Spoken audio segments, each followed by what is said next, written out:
त्यांनी व्यासपीठावर आंदोलन ठेवलं. इथेच ते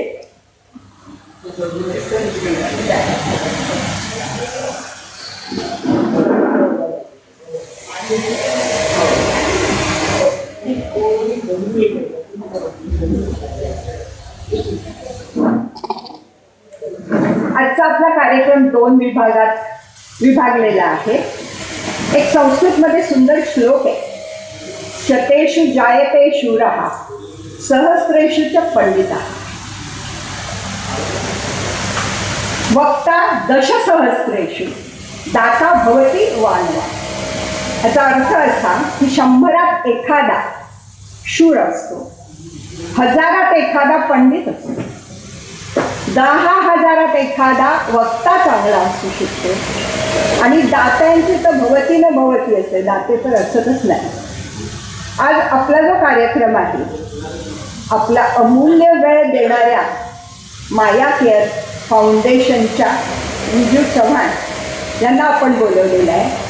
या मी असं म्हणेन की दानात दान फक्त पैशाचंच नसतं, तर आपल्या वेळाचं दान करणं, कुणाला वेळ देणं आणि गरजवंतांना वेळ देणं, वृद्धांना वेळ देणं ही फार मोठी कामगिरी आणि दान त्या करत आहेत. त्यांची मी ओळख तर करून देणारच आहे. तसंच 1000त एखादा पंडित असतो, 10,000त वक्ता असतो. असे वक्ते आज आपला वेळ काढून आपल्याकडे आलेले आहेत. ते आहेत रविराज गंधे. मी त्यांची ओळख करून देते.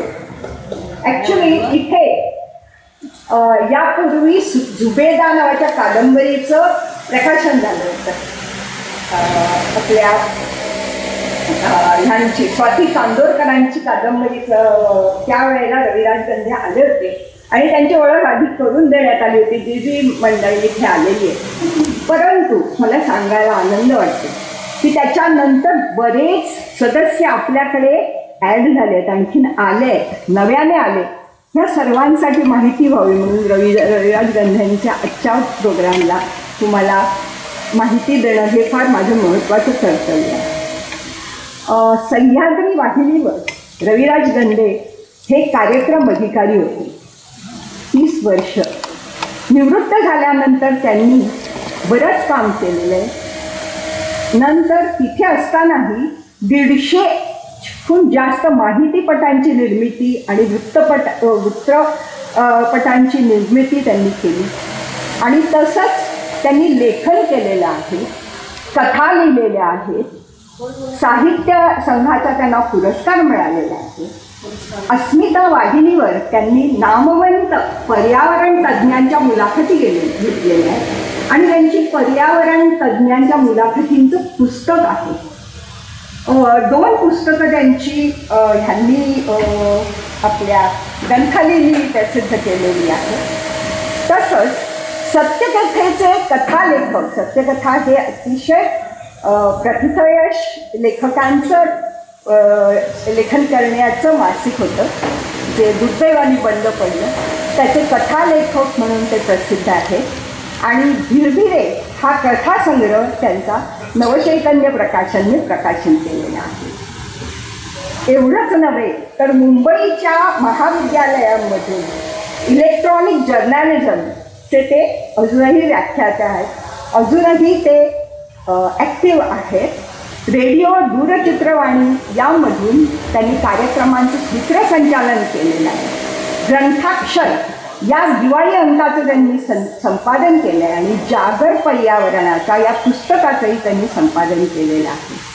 महाराष्ट्र शासनाच्या राज्य चित्रपट पुरस्कार स्पर्धेसाठी त्यांनी विविध परीक्षक म्हणून या आणखी स्पर्धांसाठीही त्यांनी परीक्षक म्हणून काम केलेलं आहे. तसंच मी असं म्हणेन की आपल्या कार्यक्रमासाठी त्यांचा एक सुंदर कार्यक्रम रात्री लागत असे आणि त्या कार्यक्रमासाठी आम्ही जागत असू कित्येक वेळा. मला असं वाटतं की तो रिपीट होता का, पण मला रिपीट होता. मला तो दिवसा काही बघता येईना आणि जमत नसेल तर त्या कार्यक्रमाला सुद्धा त्यांच्या खूप पुरस्कार मिळालेले आहेत. आणि एवढंच नव्हे, म्हणजे त्यांना त्या कार्यक्रमाचं नाव आहे अमृतवेल. ह्या अमृतवेल कार्यक्रमालाच पुरस्कार नाही मिळाले तर त्याबद्दल त्यांनाही पुरस्कार मिळालेले आहेत. ह्या अमृतवेल ह्या साहित्यविषयक कार्यक्रमाची निर्मिती, त्यामध्ये बऱ्याच साहित्यिकांच्या आणि नामवंतांच्या त्यांनी मुलाखती घेतल्या आणि त्या कार्यक्रमाची निर्मिती त्यांनी केली. आणि या कार्यक्रमाला गदिमा चैत्रवन पुरस्कार मिळालेला आहे, मटा सन्मान मिळालेला आहे, सह्याद्री माणिक पुरस्कार मिळालेला आहे. तसंच याच्या निर्मात्याला म्हणजे त्यांना साहित्य संघाचा साहित्य प्रसारक पुरस्कार मिळाला आहे. ही फार मानाची गोष्ट. म्हणजे केवळ लेखकालाच नव्हे, केवळ निर्मात्यालाच नव्हे, त्या कार्यक्रमालाही बक्षीस मिळत आहे, पुरस्कार मिळत आहे. तसंच ग्रंथालीनी माध्यम रंग आणि माध्यम यात्रेतील माणसं ही प्रसिद्ध करून, आणि मला असं वाटतं आता त्यांनी माध्यम यात्रेतील माणसं हे पुस्तक आणलेलं आहे. या पुस्तकाला मसाप म्हणजे महाराष्ट्र साहित्य परिषद पुणे इथला सर्वोत्कृष्ट ललितेतर साहित्य कृतीचा पुरस्कार मिळालेला आहे.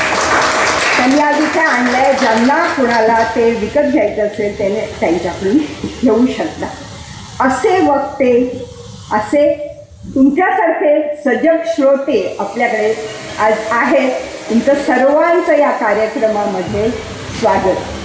आता विजू चव्हाण यांच्याबद्दल थोडंसं सांगू. असं म्हणतात, सेवा धर्म हा परमगहना योगिनाम अपि अगम्य. सेवा हा धर्मच असा आहे की योगी लोकांना सुद्धा कळत नाही की बरोबर आहे की नाही, आपण बरोबर करतोय की नाही, आणि करूनही त्याचं क्रेडिट मिळतंच असं नाही. 2009 डॉक्टर सुरेश गोखले आणि विद्या गोखले यांनी माया केअर फाउंडेशन ही NGO स्थापन केली. त्याबद्दल जास्त त्या स्वतःच सांगतील विजूबाई.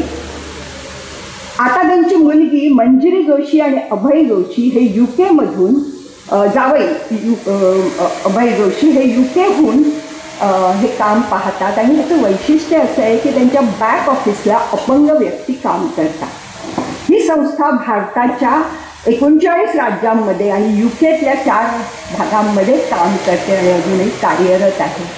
त्यांचं डेडिकेशन बघितलं ना तर आपल्याला चकित व्हायला होतं. मी पुण्याला त्यांचा एक कार्यक्रम, त्या कार्यक्रमाला मी उपस्थित होते आणि त्यांनी जे अनुभव सांगितले त्यांच्या सेवेचे ते अतिशय म्हणजे चक्रावून टाकणारं होते. ही जी संस्था आहे ती आपल्याला मोफत मदत करते. म्हणजे ज्येष्ठांसाठी आहे, ज्येष्ठांसाठी हे स्वयंसेवक म्हणून काम करतात. ते काहीही पैसे घेत नाही. गरजू ज्येष्ठांना थोडा वेळ सोबत करणं, त्यांची बँकेची कामं करणं, औषधं आणून देणं, डॉक्टरकडे घेऊन जाणं, रिपोर्ट आणणं अशी, किंवा बँकेत जाणं. आता त्या सांगतीलच तुम्हाला आणखी काय काय त्या करतात ते. विजू चव्हाण या माया केअर फाउंडेशनच्या स्वयंसेविका आहेत, तसंच सल्लागार आणि समन्वयक आहेत. त्यांनी वयाच्या 16व्या वर्षी कामाला सुरुवात केली आणि 2010 त्या एअर इंडियामधून निवृत्त झाल्या. या माया केअर फाउंडेशनच्या कामाव्यतिरिक्त विरंगुळा आर्य चाणक्य ज्येष्ठ संवाद ज्येष्ठ नागरिक गटाच्या त्या सदस्य आहेत, इस्कॉनच्या त्या सदस्य आहेत, हास्यकट्ट्याच्या त्या समन्वयक आहेत. बघा किती काम करतायत अजूनही या वयातही.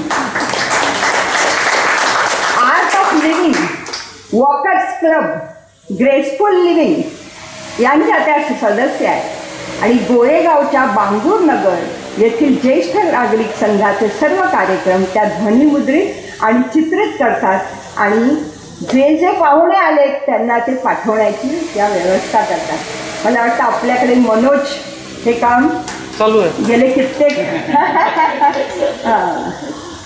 कित्येक कार्यक्रम ते हे काम करतायत. आणि आता नवीनच मला असं आठवतं आहे की त्यांनी तो यूट्यूबवर टाकायला सुरुवात केलेली आहे. ही फार अभिमानाची गोष्ट आमच्यासाठी झालेली आहे. आज ते आपल्याला माया केअर फाउंडेशनच्या कामाबद्दल बरंच काही सांगणार आहेत, त्या कामाची माहितीही देणार आहेत. आणि त्यांच्याबरोबर बबिता जॉन आलेले आहेत. तसंच संतोष तुळजापुरे हे यायचे आहेत. त्यांना ते व्हीलचेअरवर येणार आहे आणि त्यांना थोडं बोलण्याची संधी देणार आहे. आता आपण कार्यक्रमाला सुरुवात करूया. सर्वप्रथम मी समताताईंना विनंती करते की त्यांनी त्यांची जी कविता आहे ती आपल्यापुढे सादर करावी. ही कविता वाढदिवसामुळे, ज्येष्ठांच्या वाढदिवसामुळे ऐकूया. तर समता गंधर्व.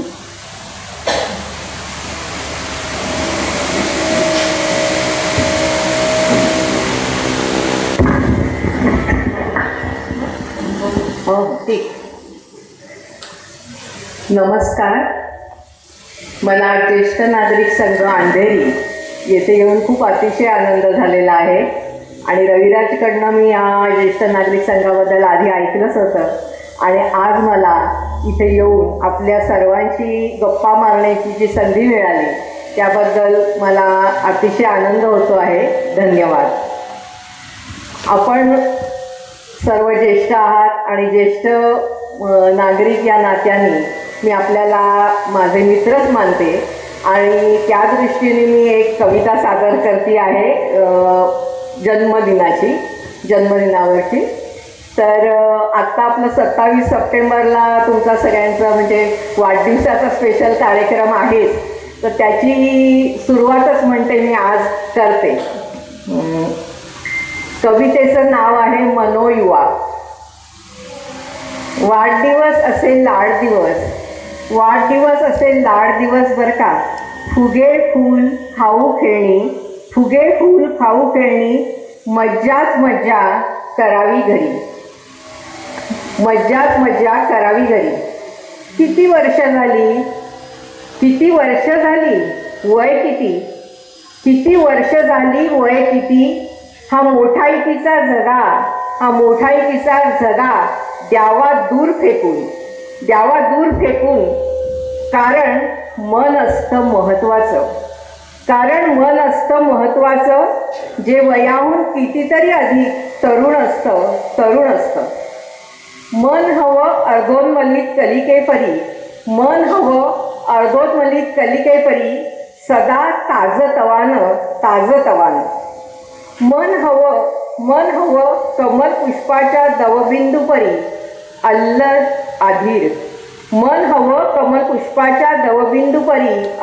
अधीर. मनात पहा डोकावून इथे हजर असलेल्या माझ्या सर्व मित्रांनी. मनात पहा डोकून आहे तिथे बालक खट्याळ निर्मळ प्रसन्न. कुतूहल आणि जिज्ञासा जागृत करे वर्तमान. मन हवं मातेच्या वात्सल्यापरी.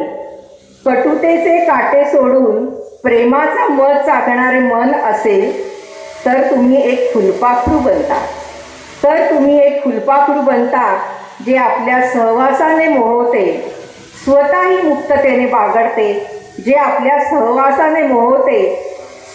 मुक्ततेने बागडते. मनतारुण्य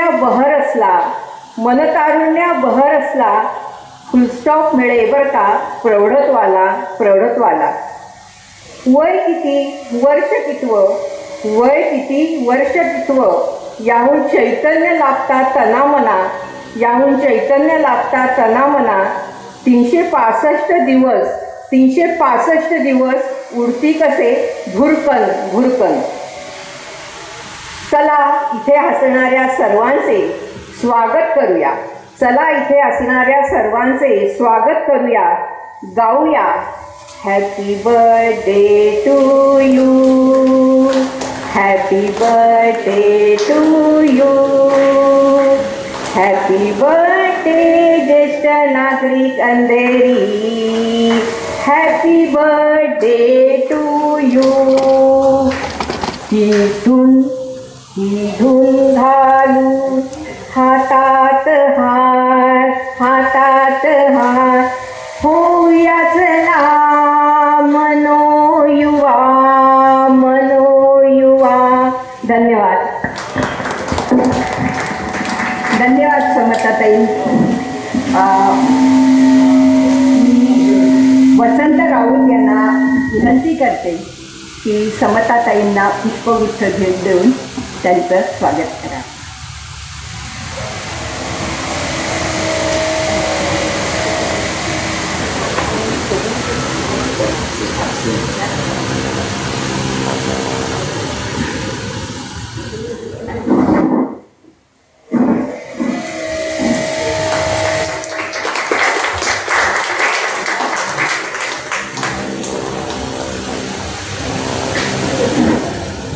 तसंच मी सुवर्णा जोशींना विनंती करते की त्यांनी रविराज गंधेंचं स्वागत पुष्पगुच्छ देऊन करावं.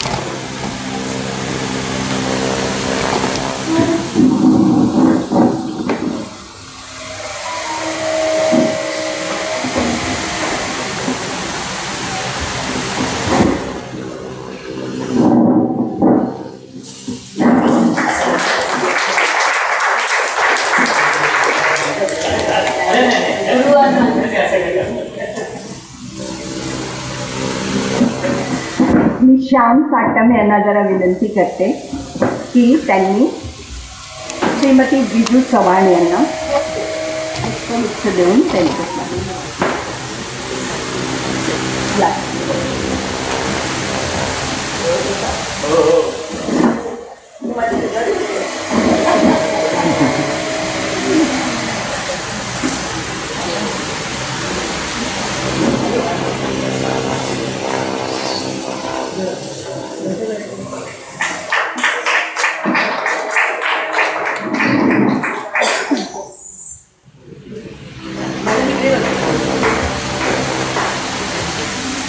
माझे शेजारी होते आणि आता जे उद्यावरती माझ्या लक्षात आले हे तर म्हणजे नेक्स्ट डोअर विश्वाची माझी घर. हो. या कार्यक्रमाचे अध्यक्ष केळवेकर गुरुजी यांचा आम्हाला कायमच सपोर्ट असतो आणि मार्गदर्शन असतं. त्याबद्दल मी त्यांचे खूप खूप आभार मानते सगळ्यांच्यातर्फे, आम्हा सगळ्यांच्यातर्फे. आता तुमच्या आणि वक्त्यांच्यामध्ये न येता मी श्री रविराज गंधे यांना विनंती करते की माध्यम यात्रेतील भेटी गाठी आणि गमती जमती हा विषय त्यांनी तुमच्यापुढे पेश करावा. माध्यम यात्रेतील भेटीगाठी आणि गमती जमती श्री रविराज गंधे. नमस्कार. अंधेरीच्या ज्येष्ठ नागरिक संघामध्ये आता मी दुसऱ्यांदा येतो आहे आणि ज्येष्ठ नागरिक संघाला इतका सुंदर सुसज्ज आणि भव्य हॉल हा मी पहिल्यांदाच पाहिला. याबद्दल मी नागरिक संघाचे मनापासून आभार मानतो. आणि ह्या सुंदर हॉलला सुंदर कार्यक्रम देखील ते व्हायला हवेत ना, चांगले आशयपूर्ण. ते देण्याचं काम हे अध्यक्ष शिरीषकर, त्यानंतर देवडेकर सर, त्याच्यानंतर इथे सुवर्णा जोशी आहे, ओढाल मॅडम आहेत आणि इतर सर्व पदाधिकारी मंडळी खूप वेगवेगळे वक्ते बोलवून इथे वेगवेगळ्या विषयावरची व्याख्यानं अरेंज करतात. याबद्दल त्या सर्वांचे मी मनापासून अभिनंदन करतो.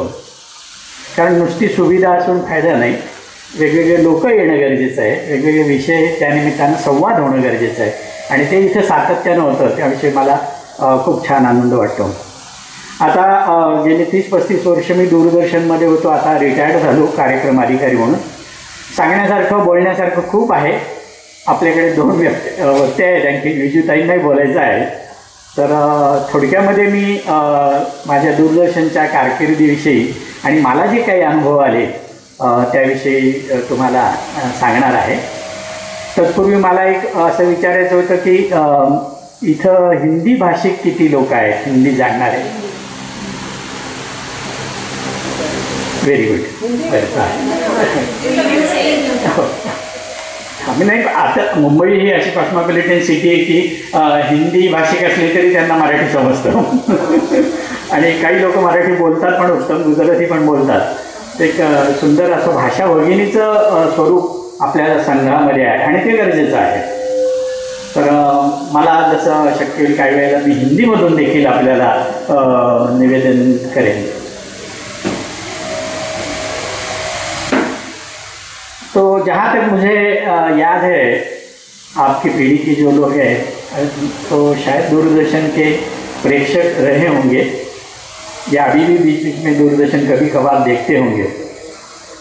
तो ये दूरदर्शन ने अभी उसकी 65वीं वर्षगांठ मनाई 15 सितंबर को 65 ईयर्स कंप्लीट किए उन्होंने दूरदर्शन में. दिल्ली में 1959 को दूरदर्शन शुरू हुआ, ब्लैक एंड वाइट. उस वक्त वो दूरदर्शन का जो दायरा था टेलीकास्टिंग का, वो करीबन दिल्ली सिटी से 25 या 30 किलोमीटर तक था. ज़्यादा उसका बड़ा नेशनल लेवल का प्रक्षेपण नहीं था वो. और उस वक्त जब शुरू हुआ तब शायद आप लोगों को मालूम होगा कि पू ल देशपांडे महाराष्ट्र के बहुत बड़े राइटर हैं, ड्रामेटिस्ट थे और परफॉर्मर भी थे. तो उनको गवर्नमेंट ने लंदन में भेजा दूरदर्शन टेलीविज़न प्रोग्राम टेक्निक सीखने के लिए, और वहाँ से वो ट्रेनिंग लेके आए. फिर उन्होंने कहा कि आप अभी यहाँ हमारे भारत में दूरदर्शन शुरू करना है तो आप ज्वाइन कीजिए दूरदर्शन. तो दूरदर्शन के पहले जो कुछ इन्हें गिने अच्छे नामवर प्रोड्यूसर थे उसमें से पीएल देशपांडे थे. दूसरे और एक सुप्रसिद्ध प्रोड्यूसर थे मैडम की जो दिग्दर्शिका लेखिका है मराठी की हिंदी की, सई परांजपे, जिनका नाम आपने सुना होगा, उनके फिल्में देखी होगी, चश्मे बदूर, स्पर्श वगैरह, तो वो थी. तीसरे एक साहित्यिक कलावंत थे कमलेश्वर जी.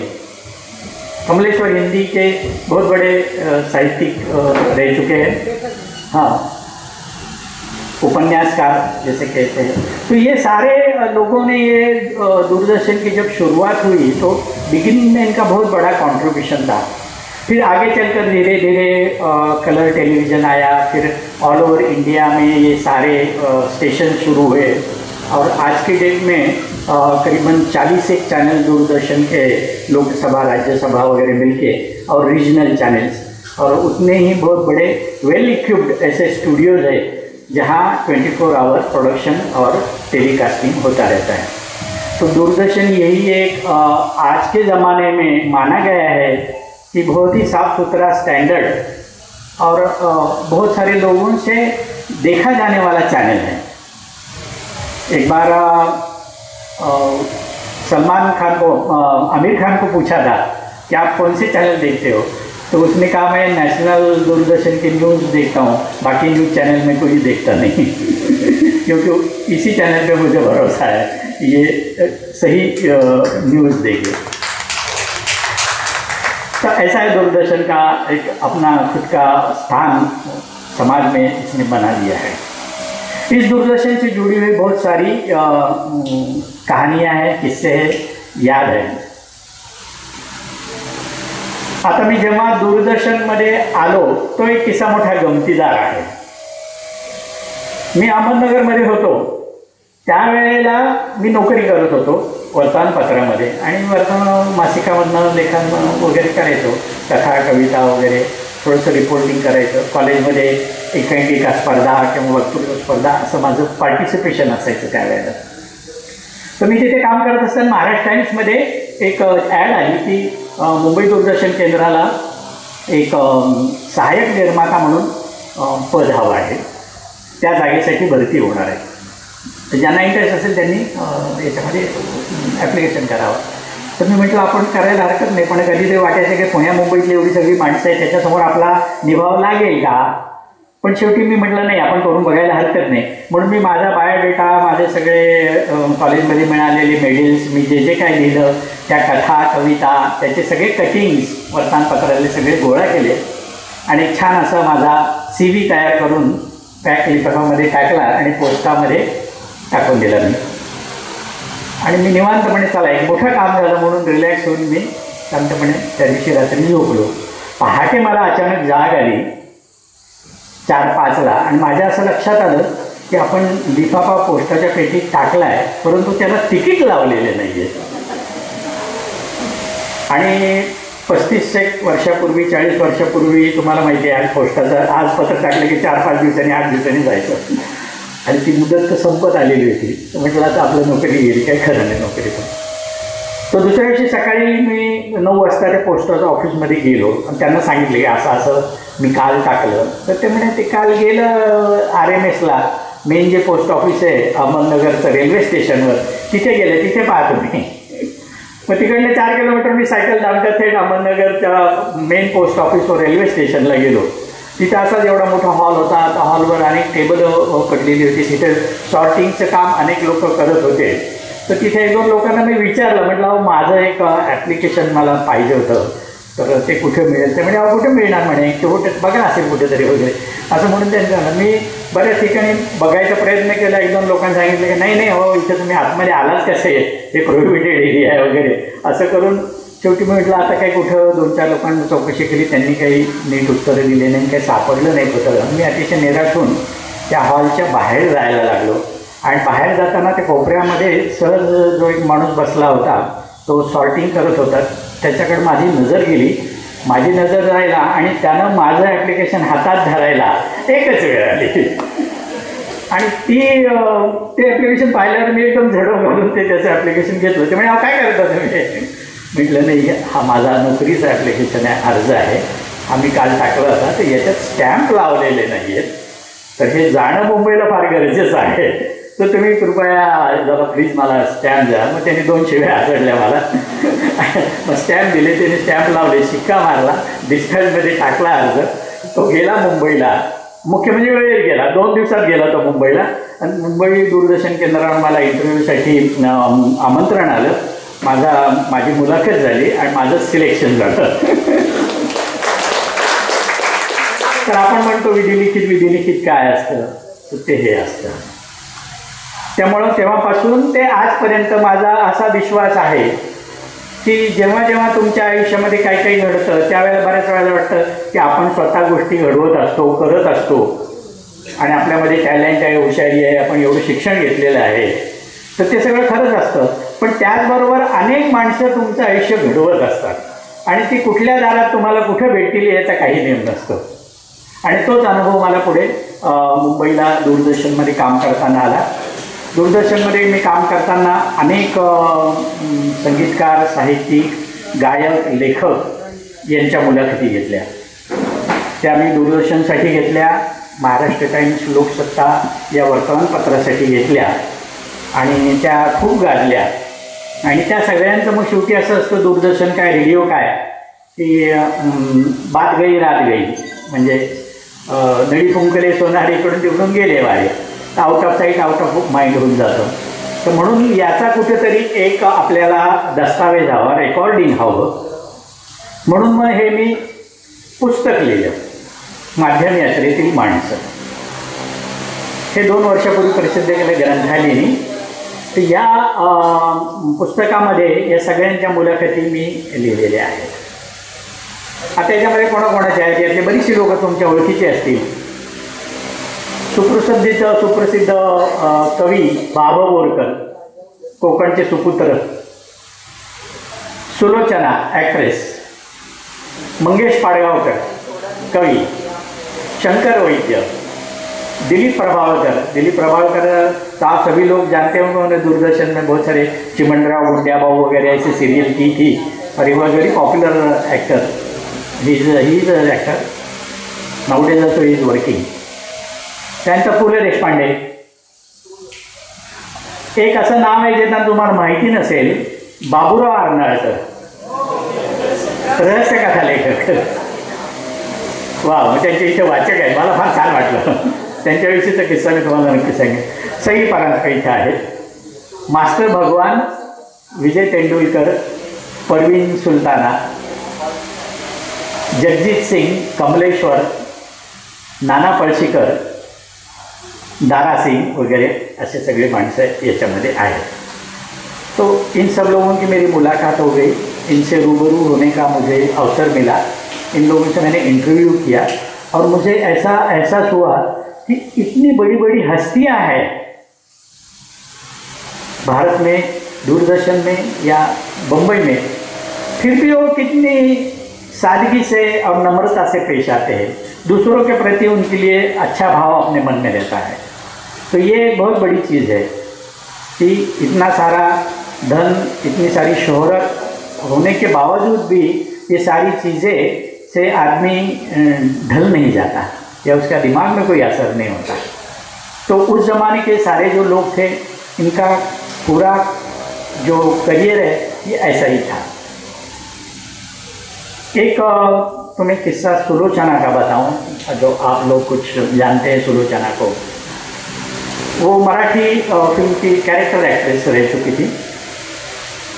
मोलकरीण करके एक फिल्म थी जिसमें उसने काफ़ी अच्छा रोल निभाया था. और बहुत सारी फिल्में हैं. उस फिल्म में वो बिल्कुल दुखी हरी माँ ऐसे रोल करती थी, जो हमेशा सिलाई मशीन पर कपड़े सीती थी या कंस्ट्रक्शन साइट पर कुछ काम करती थी, और फिर बच्चे उनको तकलीफ देते, घर से निकाल देते, या उनके ननंद या दूसरे बहुएँ वगैरह उनके झगड़े होते थे. इस प्रकार का सारा जो ड्रामा फैमिली सब फिल्मों में होता है, उस प्रकार का वो सारे रोल करती थी. तो बचपन में शी फ्रॉम कोल्हापुर. तो कोल्हापुर में जब वो 18-20 साल की थी तो वहाँ भालजी पेंढारकर जी का शूटिंग चल रहा था, एक मराठी फिल्म का. तब वो वहाँ शूटिंग देखने गई. तो किसी ने कहा तो आप शूटिंग देखने हैं तो यहाँ एक्स्ट्रा करके काम कीजिए यहाँ. तो वो एक्स्ट्रा का काम वहाँ करने लगी थी. तो बाद में फिर भालजी पेंढारकर ने देखा कि ये लड़की छोटी सी है, अच्छी स्मार्ट है, तो उसने बोला कि आप ये फिल्म में काम करना शुरू करो मेरे साथ. तो बोले नहीं, मुझे तो कुछ आता नहीं. बोले नहीं, मैं सिखाऊंगा. तो उसने छोटे छोटे रोल शुरू करना, वहाँ काम करना शुरू किया. तो वो तो देहात से थी, तो उसकी लैंग्वेज बड़ी डिफ़िकल्ट थी. जो देहाती लैंग्वेज होती है वो शुद्ध मराठी नहीं बोल पाती थी. तो बाकी सब लोग हंसते थे कि अरे क्या गांव से आई लड़की हुई, इसको मराठी तो बोलना आता नहीं. तो फिर वो 2-4 दिन के बाद रोने लगे और भाजी के पास गए. उसने बोला कि मैं जाती हूँ, मुझसे काम नहीं होगा क्योंकि ये सब लोग मुझे चिढ़ा रहे हैं. तो भाजी ने कहा ऐसे हिम्मत मत हारना, तुम एक अच्छी एक्ट्रेस हो, एक न एक दिन तुम नाम कमाने वाली हो फिल्म इंडस्ट्री में. मैं तुम्हें एक संस्कृत के श्लोक का पुस्तक देता हूँ, वो तुम रोज पढ़ना. तो संस्कृत पढ़ने से लैंग्वेज सुधर जाती है, नए नए शब्दों का चलन आपको पता चलता है. तो उसने वहाँ से फिर श्लोक स्तोत्र वगैरह सब पढ़ना शुरू कर दिया और उसके पूरे के पूरे लैंग्वेज का लहजा बदल गया है.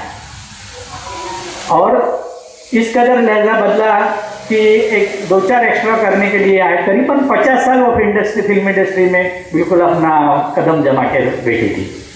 तो उसको बहुत सारे अवार्ड भी मिले थे. तो उसको मैंने जब पूछा, इंटरव्यू हुआ, क्योंकि उन्होंने एक ही रोल किया सभी फिल्म में, दूसरा रोल नहीं किया था, तो माँ का ही रोल किया था. तो मैंने उनको पूछा कि आपने इतने सारे इसमें अभागी, दुखियारी, माँ का रोल किया है, तो कभी आपको ऐसा नहीं लगा कि कुछ अलग करना चाहिए, वही चीज़ें आप बार बार करती रही? तो उसने बोला कि इस बारे में मैं आपको दुर्गा खोटे वॉज अनदर एक्ट्रेस, बहुत बड़ी एक्ट्रेस थी, उनका एक उदाहरण देती हूँ. तो बोले आपने जो सवाल पूछा वो सेम मैंने उनको दुर्गा खोटे जी को पूछा कि भाई ऐसा ऐसा है, तो मुझे लग रहा था क्या करूँ मैं. तो दुर्गा जी ने जो जवाब दिया वो ऐसा था कि देखो सुलोचना, कि जब मैं शूटिंग जाने के लिए आईने के सामने बैठती हूँ सज धज कर, साड़ी पहनकर, पूरे श्रृंगार करके सारे आभूषण पहनकर मैं बैठती हूँ, मेकअप वगैरह करके, और आईने में अपने आप को देखती हूँ, तो मुझे ऐसा लगता है कि कल ही मेरी शादी हो गई है। तो इस कदर का ताजगी हर एक के मन में होनी चाहिए, कलाकार के मन में, तो हर किरदार वो अच्छी तरह से निभा सकता है, उसमें कोई परेशानी होने की बात नहीं। तो वो मंत्र मैंने ज़िंदगी में याद रखा, और फिर आगे का तो आपको मालूम है कितने उसने काम किए हैं। तो ऐसे सोचने वाले लोग उस ज़माने में थे कि डेडिकेटेड थे कि लाइफ क्या है, और गुरु भी थे एक दूसरे को मदद भी करते थे। आजकल तो सब कमर्शियल हो गया, लेकिन उस जमाने में पैसा नहीं था। एक चांगली आठवण तुम्हाला आता मी बाबूराव अर्नाळकरांची सांगतो. बाबूराव अर्नाळकर हे सुप्रसिद्ध रहस्य कथा लेखक. आतापर्यंत जवळपास 1400 कादंबऱ्या त्यांनी लिहिल्या. गिनीज वर्ल्ड बुकमध्ये त्यांचं रेकॉर्ड झालेलं आहे. काळा पहाड, धनंजय, छोटू वगैरे असं सगळं ते तुम्हाला आठवत असेल ते. हां, सतीश भावसारेंनी त्यांचे पुस्तक पण केलेलं आहे कादंबऱ्यांचं, बाबूराव अर्नाळकर एक व्यक्तित्व म्हणून. तर ते बाबूराव अर्नाळकर गोरेगावमध्ये राहतात हे मला एक दिवशी कळलं. मी गोरेगावमध्ये राहायला मला बरीच 8-10 वर्ष झाली होती. म्हणजे गोरेगावमध्ये अनेक आर्टिस्ट राहतात. बिंबिसार नगरमध्ये ज्या मॅडम राहतात तिथे तर खूपच आर्टिस्ट राहतात. दया पवार आमच्या तिथे राहायचे. त्याच्यानंतर बरेच लोक फिल्म इंडस्ट्रीचे, पूर्वा जोशी आमच्या तिथे शेजारी राहते. तर पण यांच्याविषयी मला काही कल्पना नव्हती. म्हणजे हा मी जे काळ सांगतो तो साधारण 1992चा आहे, 25-30 वर्षापूर्वीचा. तर मला जेव्हा कळलं की बाबूराव अर्नाळकर इथे राहतात, तेव्हा मी मग त्यांचा पत्ता वगैरे शोधला आणि त्यांच्या मुलीला फोन केला आणि त्यांना सांगितलं की मला बाबूरावांना भेटायचं आहे. तर म्हणे बाबूरावांना भेटायचं, बरं या तुम्ही. म्हटलं बरं. मला खूप आनंद झाला की आज एवढ्या मोठ्या साहित्यिकाला भेटायचं आपल्याला संधी मिळते, आणि आपल्याला माहितीच नव्हतं की हा गोरेगावला राहतो. तर बाबूराव अर्नाळकर किती मोठे साहित्यिक होते हे पहिल्यांदा तुम्हाला सांगतो कादंबरीच्या. की आज जसं इथे पुढे थोडंसं गेल्यानंतर जुहूला अमिताभ बच्चनच्या जलसासमोर किंवा सलमान खानच्या बंगल्यासमोर, शाहरुखच्या जशी लोकांची गर्दी असते त्यांना पाहायला, तशी आहे ना 50 वर्षापूर्वी चर्नी रोडला त्यांचं जे घर होतं, बिल्डिंग होती, तिथे लोकांची गर्दी यायची बाबूराव अर्नाळकरांना पाहायला. हे भाग्य कुठल्याच साहित्यिकाला लाभलं नाही. त्यांचं वैशिष्ट्य असं होतं कादंबऱ्यांचं की हमाल, शेतकरी, गिरणी मजूर, भाजीवाले, किराणा दुकानदार यापासून तर ते लता मंगेशकर, स्वातंत्र्यवीर सावरकर, महात्मा गांधी तिथपर्यंत मोठा वाचक गोरेगाव होता. मागे लता मंगेशकरांचा एक इंटरव्ह्यू आला होता, तेव्हा त्यांनी सांगितलं होतं की मला शूटिंग रेकॉर्डिंग वगैरे नसेल त्यावेळेला फावल्या वेळात आहे ना मी आणि बाळ आमच्या घरातले सगळेजण आम्ही आहे ना बाबूरावांच्या कादंबऱ्या खूप वाचतो आणि आम्हाला फार आवडतं. महात्मा गांधी बेसिकली अर्नाळकर नुसते साहित्यिक नव्हते, ते स्वातंत्र्य सैनिक होते. स्वातंत्र्य लढ्यामध्ये त्यांचं फार महत्त्वाचं मोठं योगदान होतं. जेव्हा स्वातंत्र्य मिळालं तेव्हा स्वातंत्र्य सैनिकांसाठी अनेक उपहार ब्रिटिशांनी दिले, वेगवेगळ्या प्रकारचे त्यांना फेलिसिटेशन केलं. तेव्हा बाबूरावांना कुलाब्याला एक भूखंड दिला होता. कुलाब्याला एक भूखंड दिला होता आणि त्यांना सांगितलं हा आहे तुमचं संपूर्ण स्वातंत्र्य लढ्यासाठी आम्ही तुम्हाला देतो. म्हणजे ब्रिटिशांनी जाता जाता अनेक लोकांना खूप उपकार केल्यासारखी भावना केली होती तसं. तर त्यांनी तो पुन्हा दिला. ते म्हणजे तुम्ही आम्हाला काय 150 वर्ष आम्हाला तुम्ही गुलामीमध्ये ठेवलं, एवढं पिळलं, एवढं छळलं, आणि आता कसं भूखंड देताय, मला तुमचा भूखंड नको, घ्या पुन्हा. म्हणून त्यांनी तो भूखंड पुन्हा देऊन टाकला. असे बाबूराव अर्नाळकर. जेव्हा महात्मा गांधी यायचे मुंबईला, मणिभवनमध्ये उतरायचे, तर ते बाबूरावांना बोलून घ्यायचे. ते देखील वाचक होते. तर ते म्हणायचे बाबूराव तुम इतने बड़े महाराष्ट्र में तुम्हारा बहुत चर्चा और नाम है, तुम हिंदी में कहानियाँ लिखो, तुम्हारी उपन्यास हिंदी में लिखो. सब सारे भारत में जाएंगे, या गुजराती में लिखो. तर अशा पद्धतीचं त्यांचं होतं. परंतु त्यावेळेला काही काही साहित्यिक असे होते जसं फडके, खांडेकर, गाडगे वगैरे असे जे उच्चभ्रू साहित्यिक म्हणून ओळखले जायचे मध्यम वर्गाचे, ते यांना फारसा दर्जा ते मानायचं नाही. ते म्हणायचे बाबूरावांचं साहित्य म्हणजे हे चहा चिवड्याबरोबर वाचायचं साहित्य, याला एवढं काही स्टँडर्ड साहित्य नाही. तर त्याच्यामुळे ते खूप दुःखी कष्टी व्हायचे. मग ते असंच एकदा सावरकरांकडे गेले आणि म्हणाले की बाबा मी आता लिखाण बंद करतो, कारण इथे मराठीतले लेखक मला काही मान देत नाहीत आणि माझी टिंगल उडवतात. तर ते म्हणाले, म्हणजे तेव्हा सुरुवातीचा काळ होता, ते म्हणे की तू बाबूराव, तू एकमेव लेखक आहे की तुझं नाव तू गेल्यानंतर 50 वर्षाने देखील लोक घेतील. तू लिखाण सोडू नकोस आणि या लेखकांकडे लक्ष देऊ नको. आणि आज आपण 50 वर्षानंतर इथं बसून बाबूरावांविषयी बोलतो, तेव्हा त्याचं ते सार्थक होतं की बाबूराव किती मोठे होते. तर असं ते बाबूरावांना भेटायला मी गेलो. तर त्यावेळेला पलंगावर एक असा बनियान घातलेला, दाढी वाढलेला, खुर्श म्हातारा माणूस बसलेला होता, पायजमा वगैरे टक्क्या पडलेला. आणि मला पाहिल्यावर ते आतमध्ये गेले. मी बसलो, त्यांच्या मुलींना सांगितलं बसा. आणि 10-15 मिनटं झाले की ते येईना बाहेर. तर मी त्यांच्या मुलींना म्हटलं की बाबा, त्यावेळेला ते बरेच आजारी असायचे, वृद्ध झाले होते. म्हटलं काय येत नाही, म्हटलं काही प्रॉब्लेम असेल तर मी नंतर येईल, त्यांना आराम करू दे. ते म्हणते नाही बसा बसा येतील ते. आणि थोड्या वेळी बाबूराव बाहेर आले. तर बाबूराव बाहेर कसे आले, व्यवस्थित क्लीन शेव केली, भाम पाडलेला होता, टाय घातला, पांढरा shirt full, black pant in केलेली, शर्ट इन करून वगैरे अप टू डेट होऊन ते आले बरं का. आणि नमस्कार गंजे साहेब म्हणाले बसा. तुम्ही पाहतच राहिलो त्या माणसाकडे. मी 20 मिनटं तरी मला बसवलं तिथे आणि तो तयार झाला. तर मी पाहत राहिल्यावर त्याच्या मुलीला लक्षात आलं की म्हणे असं नाही, म्हणे तुम्हाला 15 मिनटं थांबावं लागलं, परंतु ते म्हणाले अहो दूरदर्शनचे साहेब येणार आहे, असा गबाळ्या वेशात मी कसं जाणार त्यांच्यासमोर, मी तयार होऊन राहतो त्यांच्यासमोर. अशी माणसं होती ती. तर असं एक अनेक आठवणी याच्यामध्ये आहेत. एक दुसरी आठवण सांगण्यासारखी म्हणजे जगजीत सिंगची. जगजीत सिंग तुम्हाला माहिती असते, वो कागज की कश्ती, वो बारिश का पानी, क्यों तुम इतका मुस्कुरा रहे हो, क्या गम है तुम छुपा रहे हो, होश वालों को खबर, हे सगळं आपलं आपण त्यांचे फॅन आहोत. तर जगजीत सिंगला मी त्यांचा इंटरव्ह्यू दूरदर्शनसाठी नव्हता घेतला. तो ऋतुरंग म्हणून एक मासिक आहे, त्याच्यासाठी मी तो इंटरव्ह्यू घेतला. तर त्यावेळेला मी त्यांना 2दा-4दा फोन केला आणि त्यांना सांगितलं की मला असा इंटरव्ह्यू वगैरे पाहिजे. मागे एकदा दूरदर्शन आलं तेव्हा थोडीशी ओळख होती, पण फार काय माहिती नव्हती त्यांची. तर ते मला म्हणाले माझं रेकॉर्डिंग आहे, मी मद्रासला जातो, मला कधी वेळ होईल सांगता येत नाही वगैरे. तर तुम्ही मग असं 2दा-4दा फोन केल्यानंतर तुम्हाला माहिती आहे आर्टिस्ट काय सहजासहजी कोणी हो म्हणत नाही, त्यांना मागे लागावं लागतं.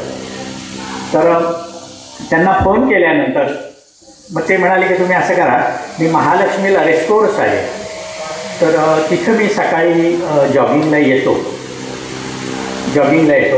6 वाजता, तुम्ही तिथे या, जॉगिंग झाल्यावर आपण बोलू. मी राहत होतो बोरिवलीला. म्हटलं बापरे सकाळी 6ला आहे आणि आपल्याला बोललं इंटरव्ह्यू. म्हणजे माझ्या आयुष्यातला इतका पहाटेचा इंटरव्ह्यू तोच होता. त्याच्यानंतर इतक्या पहाटे मी मला बोलवलं नाही. पण म्हटलं ठीक आहे, दिली नाही वेळ त्यांनी तर जायला पाहिजे आपल्याला, आपण जाऊया. पण मी लोकांनी तिथे महालक्ष्मीला गेलो आणि ठरल्या वेळेला गेलो. तर ते जॉगिंग वगैरे करत होते, 15 मिनटं जॉगिंग वगैरे केलं त्यांनी. आणि ते मला फोनवर तेव्हा म्हणत होते की माझ्याकडे फार वेळ नाही, मी तुम्हाला 10-15 मिनटं देईन. म्हटलं ठीक आहे, हरकत नाही. मग ते आले तिथे. त्याच्यावर त्यांचे काही मित्र वगैरे पण आले. त्यांनी त्यातला काही प्रसाद मला खायला दिला थोडासा. तर म्हणे ये खाओ प्रसाद, अफीम काय आहे.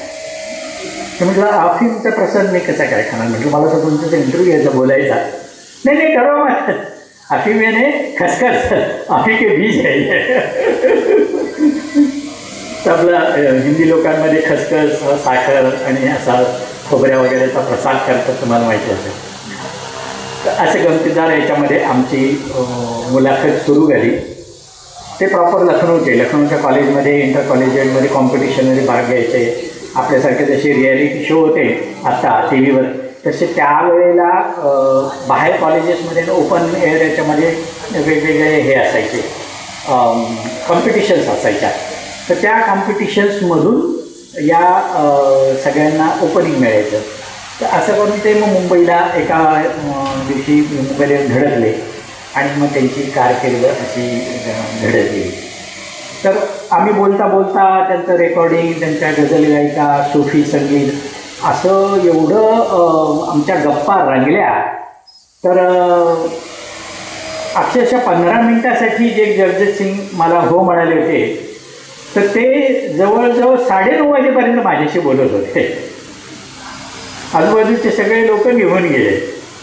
त्यांनी चहा मागितला, ब्रेकफास्ट आम्ही केला वगैरे, आणि छान असं त्यांचं मला हे होतं. आणि एकूण त्यांनी जे कष्ट घेतले, ज्या पद्धतीने संपूर्ण म्हणजे संपूर्ण शास्त्रीय संगीतावर मुस्लिम गायक आणि मुस्लिम मौसिकीचा खूप मोठा परिणाम असतो. तर त्यांचे गुरु सगळे सुफी पंथातले होते. तर त्यांनी त्यांना खूप चांगलं प्रशिक्षण दिलेलं होतं आणि अनेक घटना वेगवेगळ्या त्यांनी मग मला त्यांच्या आयुष्याचं सांगितलं, ज्या मी या पुस्तकामध्ये मांडलेले आहेत. एक आणखीन तुम्हाला दुसरं दारा सिंगचा एक किस्सा सांगतो मैं. तो दारा सिंह ये रेसलर आप सब लोगों को मालूम है, बॉक्सर, जो कुश्तियों की दंगल होती थी उसमें हमेशा दारा सिंह जी थे. और बाद में फिल्म इंडस्ट्री में रामायण हनुमान, आपको मालूम है, जय हनुमान, रामायण का में बहुत बड़ा किरदार इन्होंने निभाया था. तो ये दारा सिंह जी की मैंने जब इंटरव्यू लिया तो मैं थोड़ा सा डर गया था. मैंने बोला इतना बड़ा आदमी, पता नहीं क्या अपने से बात करेगा ना करेगा. तो इतना सिंपल था. तो सबसे जहन में पहले मेरा एक ऐसा सवाल था जो एक हमेशा मुझे लगता था कि मैंने बोला आप इतने बड़े रेसलर हो, इतने बड़े कुश्तीगीर हो और ताकतवर हो, तो आपकी एक्चुअल ज़िंदगी में किसी से हाथापाई हुई है क्या? आपने किसी को कुछ झगड़ा हुआ या मारा हुआ, ऐसा हुआ क्या? बोले नहीं, मैंने मेरे 60 साल की ज़िंदगी में एक भी आदमी को मैंने पीटा नहीं. इतना एक बलशाली पुरुष है लेकिन किसी को उसने पीटा नहीं. तो ये बहुत बड़ी गम्मत की बात, अचरज की बात मुझे लगी कि ऐसे भी लोग होते. तो बोले एक बार मैं जा रहा था मार्केट में से मेरी कार से, तो मेरी कार के शीशे का थोड़ा सा धक्का एक आदमी को लग गया. तो उसने मेरे तरफ मुड़कर देखा और बोला, अरे इतना मोटा जाड़ा आदमी है, दिखता नहीं क्या तुम्हें? तो मैं मुस्कुराकर आगे चला गया. तो आजकल छोटी छोटी चीज़ों में हम कितना अपना लूज टेम्पर कर देते हैं. छोटी छोटी इमीडिएटली अपन एक दूसरे के मारने पर तुल आते हैं. इनके लिए ये बहुत बड़ा सबक है ऐसा मुझे लगता है. उन्होंने एक मुझे अच्छी यादगार एक चीज़ बताई कि उनकी एक इच्छा थी कि जवाहरलाल नेहरू उनकी कुश्ती देखे, उनकी कुश्ती की दंगल. तो दिल्ली में एक सामना अरेंज हुआ था. तो उनके कुछ पहचान के लोग थे पार्लियामेंट में वगैरह, तो उनको उन्होंने बताया था जो कमेटी में थे. तो नहीं जवाहरलाल नेहरू कहाँ आएंगे, पंतप्रधान है, उसको थोड़ी टाइम मिलता है आपका खेल देखने के लिए. तो बोले नहीं आप कुछ भी कोशिश कीजिए वगैरह ऐसा करके.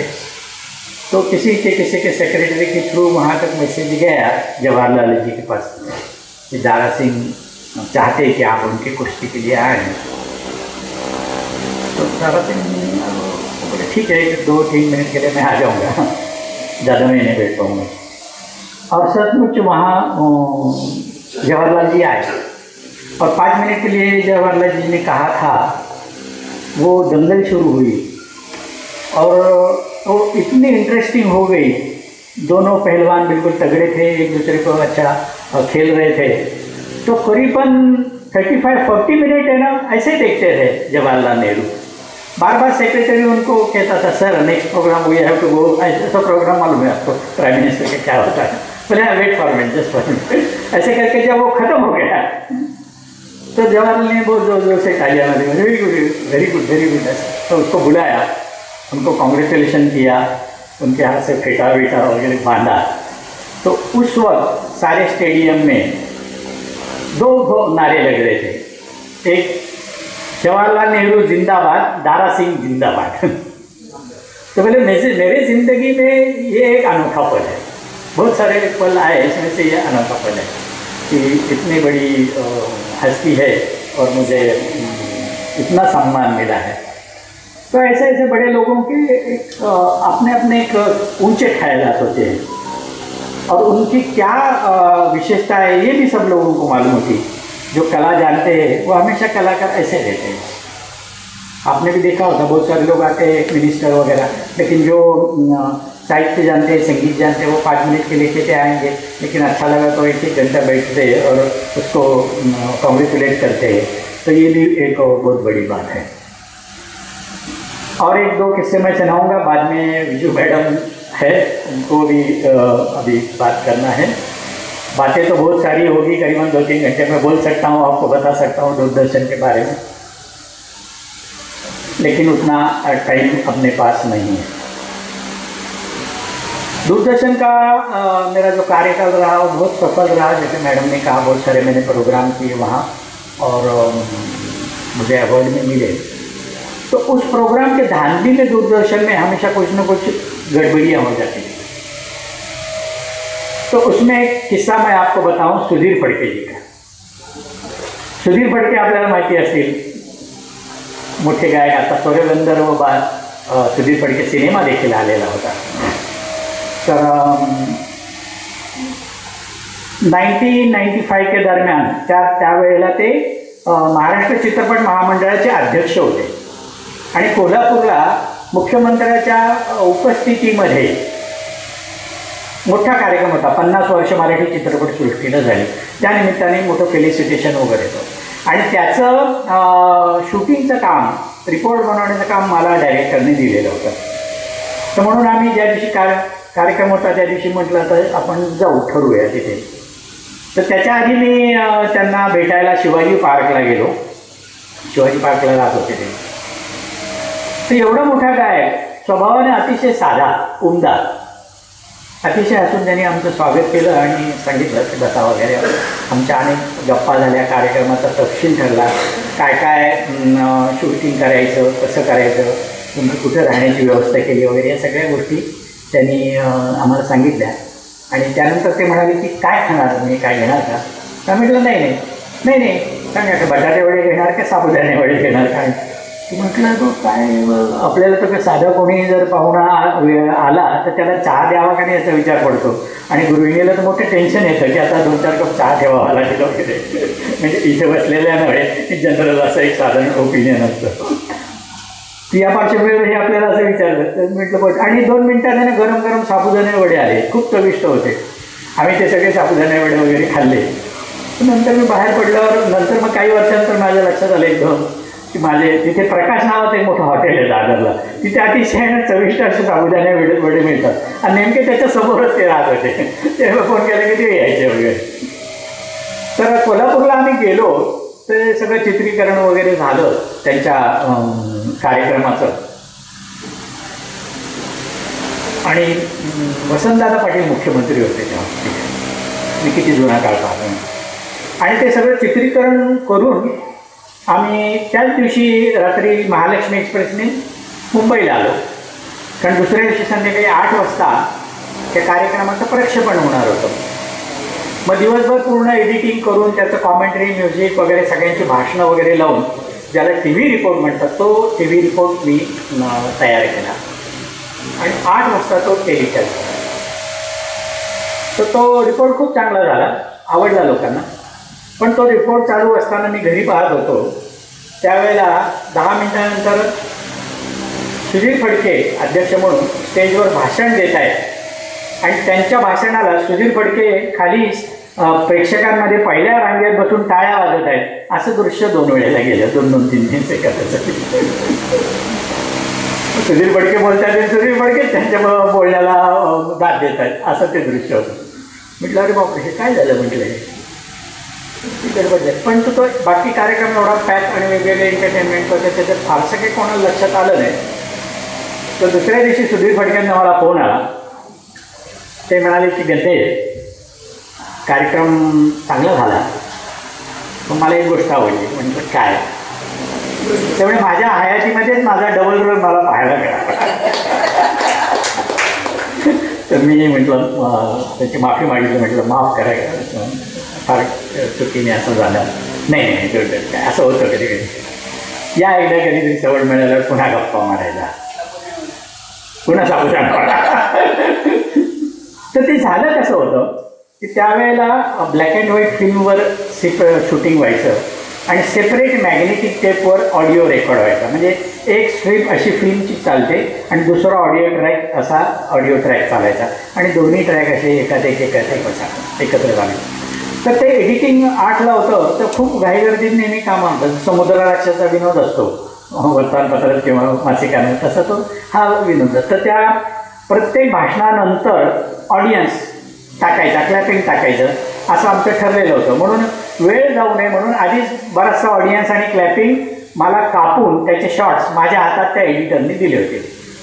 आणि ते कोणाचं भाषण आलं की लगेच ऑडियन्स क्लॅपिंग, भाषण आलं ऑडियन्स क्लॅपिंग, ऑडियन्स असं ते आम्ही संपवलं आणि 8ची वेळ आम्ही ती गाठलेली.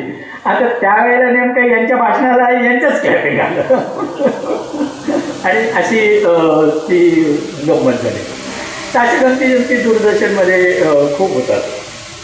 भक्तीबरोबर मी एक कार्यक्रम करायचो साप्ताहिकी म्हणून. भक्तीबरोबर खूप प्रसिद्ध अनेक दूरदर्शननी कलावंत दिले, आपल्याला माहिती असेल. संपूर्ण फिल्म इंडस्ट्रीला स्मिता पाटील त्यातली होती, भक्ती बर्वे, अनेक जे विक्रम गोखले, अनेक सगळे जे कलावंत आत्ता तुम्हाला दिसत आहेत, कॅरेक्टर ॲक्टर वगैरे सगळे, ते एकेकाळी सगळे दूरदर्शन नाटका सिनेमामध्ये वगैरे त्यांनी काही ना काहीतरी काम केलेलं वगैरे. त्यामुळं सर्वसामान्य माणूस हा दूरदर्शनचा प्रेक्षक देखील होता आणि कलावंत देखील होता. हे त्याचं वैशिष्ट्य आहे. आणि त्यातले एक कलावंत आज आपल्या प्रेक्षकांमध्ये बसले आहेत, सुवर्ण जोशी मॅडम. त्या दूरदर्शनमध्ये आमच्या अनेक कार्यक्रमामध्ये त्यांनी भाग घेतलेला आहे. नाटकात ते कामं केलेली आहे आणि ते निर्मितीसाठी सुद्धा त्यांनी मदत केलेली.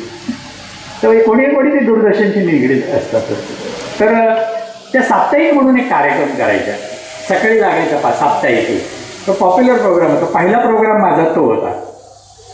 म्हणजे माझं ते का सुरू झालं आणि माझं सगळीकडे नावाची चर्चा झाली, कारण मी तो कार्यक्रम करायचो. एक 2-3 वर्ष मी कार्यक्रम करत होतो. तर एकदा तिच्या नाटकाचा वगैरे प्रयोग होता, त्यामुळे ती आली नाही. तर दुसरी एक निवेदिका होती. तर मग मी म्हटलं बरं ठीक आहे. मग त्या निवेदिकेवर थोडी डिस्कशन वगैरे केलं, एकदम रिहर्सल केली आणि तो प्रोग्राम लाईव्ह असायचा. आणि म्हटलं ठीक आहे. मग त्या लाईव्ह प्रोग्राम सुरू झाला. त्या प्रत्येक प्रोग्राममध्ये पुढल्या आठवड्यामध्ये काय काय प्रोग्राम होणार, ज्ञानदीप, कामगार विषय, प्रतिमा आणि प्रतिमा, काय काय असं करून सगळ्यात शेवटी फिल्म कुठली आम्ही रविवारी दाखवणार ते सांगितलं जायचं. त्याविषयी लोकांना खूप उत्सुकता असायची. तर तिने मग ते सगळे कार्यक्रम संपल्यावर अनाऊन्समेंट केली की पुढल्या रविवारी आम्ही आराधना फिल्म दाखवतो. याच्यामध्ये राजेश खन्ना, शर्मिला टागोर वगैरे असं ते सगळं गीतकार वगैरे सांगितलं. आणि या चित्रपटाचे निर्माते आहेत दत्ता सामंत, असं ती म्हणाली. तुम्ही पॅनलवर बसल्यावर एकदम उडालो. म्हटलं हे कोणाचं नाव घेतलं आहे? बरं, लाईव्ह म्हणजे असं असतं की गॉन विथ द विंड. एकदा जी चूक झाली ती झाली म्हणजे गेली चूक. जर ते कॅमेरामन आणि ते खालचे सगळे लोक मला असं करतायत, काय बरं ते काय आता बोलणार ना. आणि पण सगळ्यात शेवटचा 2 मिनिटाचा आयटम होता तो. आणि तिलाही कळे ना की काय आहे त्याच्यामध्ये झालेलं आहे वगैरे. आणि लगेच फिल्मचा कट सुद्धा सुरू केला मी आवडून ते मेरे सपनों की राणी वगैरे गाणं ते. आणि त्याच्यानंतर आमचे कॅप्शन सुरू होतं. ते संपला कार्यक्रम. मग बाहेर आल्यावर ती म्हणाली, मी तिला म्हटलं अगं तू निर्मात्याचं नाव म्हटलं शक्ती सामंत आहे, तू दत्ता सामंत कसं काय घेतलं? नाही मी शक्ती सामंत घेतो, शक्ती सामंत नाही दत्ता सामंत घेतो. मी तर म्हटलं मी 2 कॅमेरामॅनला बोलतो, दुसरे प्रोग्राम म्हटलं काय तर अहो मॅडम काय तुम्ही दत्ता सामंत घेतं असं तसं. आणि हां मग ते आमचं रेकॉर्डिंग पण व्हायचं साप्ताहिकीचं. म्हटलं आवाज येतो तुला रेकॉर्डिंग दाखवायचं म्हटलं. मग ते म्हणजे माफ करा वगैरे, ते मग चुकी झाली. तर ते झालं कसं होतं म्हटलं, हे कसं काय झालं म्हटलं. ते बऱ्यापैकी प्रोफेशनल म्हणजे रेग्युलर काम करणारी मुलगी निवेदिका होती. तर ते झालं असं होतं ती रविवारी सकाळी 10ला ते असायचं ना साप्ताहिकी. तर त्याच्या आदल्या दिवशी रात्री दत्ता सामंत, कामगार नेते चळवळीचे कम्युनिस्ट, त्यांची हत्या झाली होती मुंबईमध्ये, मर्डर झाला होता. आणि that news was the talk of the town. सगळं मुंबईमध्ये खळबळ माजली होती. अलीकडे वरच्यावर खून आणि गोळीबार होता तेव्हा आपल्याला काही वाटत नाही वाटलं, पण एक 30-35-40 वर्षापूर्वी जेव्हा असं व्हायचं त्यावेळेला खूप खळबळ माजली होती. आणि दुसऱ्या दिवशीच्या सकाळच्या पेपरमध्ये सगळी हेडलाईन होती, त्यांचे फोटो, ते पोलीस, ते दत्ता सामंत यांचे निर्घृण हत्या, आणि ते सगळं म्हणजे शोक श्रद्धांजली, लोक काय म्हणतात, पोलिसांचा तपास वगैरे, असं ते सगळं ते सकाळचे पेपर तिने वाचले आणि त्याच्या सबकॉन्शियस माइंडमध्ये दत्ता सामंत असं होतं आणि त्याच्यामध्ये ती अशी गडबड होऊन गेली. तर अशा अनेक किस्से, गप्पा, गोष्टी दूरदर्शनच्या कारकिर्दीविषयी आहेत. तर जेवढ्या आपण सांगू तेवढं कमीच आहे. परंतु एक मात्र माझ्या बाबतीत मला असं सांगता येईल की दूरदर्शन मला घडवलं. त्याचबरोबर दूरदर्शनमध्ये ज्या ज्या माणसांची माझ्या गाठीभेटी झाल्या, संबंध आला, मैत्री आली, तर ज्यांनी मला प्रोत्साहन दिलं, माझं कौतुक केलं आणि सढळ हाताने संधी दिली. म्हणजे मुंबईतल्या लोकांना, मुंबईत सगळ्यांचा अनुभव असा आहे की ते पुणेकरांसारखे कदरू नाही. कोणी पुणेकर असेल तर माफ करा. ते खुल्या दिलाचे आहेत. खुल्या दिल्याने एकमेकांना मदत करतात, मार्गदर्शन करतात, सांगतात. आपल्याबरोबर हाही माणूस मोठा व्हावा. आणि या सगळ्यांचं योगदान म्हणून मी अनेक क्षेत्रामध्ये खूप चांगलं काम करू शकलो. म्हणजे अनेक वेळेला मी अमृतवेलच्या मध्ये वेगवेगळ्या लेखकांना बोलवायचो. तेव्हा फोन झाल्यावर ते मला म्हणायचे की तुमची आमची गंदे काय ओळख नाही, मग तुम्ही आम्हाला डायरेक्ट कसं काय फोन केला. म्हटलं तुमची ओळख मला तुमच्या पुस्तकातून झालेली आहे, मला वेगळ्या ओळखीची गरज नाही. तर माणसं ओळखणं हे फार गरजेचं असतं आणि माणसामुळेच माणूस घडत असतो. बऱ्याच वेळेला वाटतं की आपण स्वतः काहीतरी करतो, पण तसं नसतं. या बाबतीमध्ये एक बर्नार्ड शॉच्या संदर्भातला किस्सा सांगतो आणि कार्यक्रम मी माझं व्याख्यान आटोपत घेतो. प्रतिपिढीची एक आठवण 1-2 मिनिटामध्ये मी सांगतो. करेक्ट मी खूप आहे म्हटलं किती सांगायचं त्यामुळे. प्रतिपिढी हा माझा खूप जवळचा मित्र, फॅमिली फ्रेंड होता आणि दूरदर्शनमधला एक पॉप्युलर वृत्त निवेदन नंबर 1 आणि ऑडिओ जिंगल्स वगैरे सगळ्यांना तो द्यायचा. आता काही वर्षापूर्वी कॅन्सरने त्याचं निधन झालं दुर्दैवी. तर मी जेव्हा सुरुवातीला आलो मुंबईला त्यावेळेला माझे तो कार्यक्रम पाहायचा आणि ती तो स्टुडिओमध्ये आला. माझी ओळख नव्हती त्याची आणि तो म्हणाला रविराज गंधे मी तुझे कार्यक्रम पाहतो, मी प्रदीप भिडे. म्हटलं मी तुला ओळखतो. आणि तेव्हापासून आम्ही दोघं एकमेकांच्या प्रेमात पडलो. नंतर अनेक कार्यक्रम आम्ही एकत्र केले, बरोबर अनेक ठिकाणी आमच्या बाहेरही कार्यक्रम केले, दूरदर्शनमध्ये केले, माहितीपट केले. फिरायला जायचो आम्ही महाबळेश्वरला, लोण्याला, पुण्याला गाडीने. अशी खूप असा आमचा छान सुंदर सहवास होता.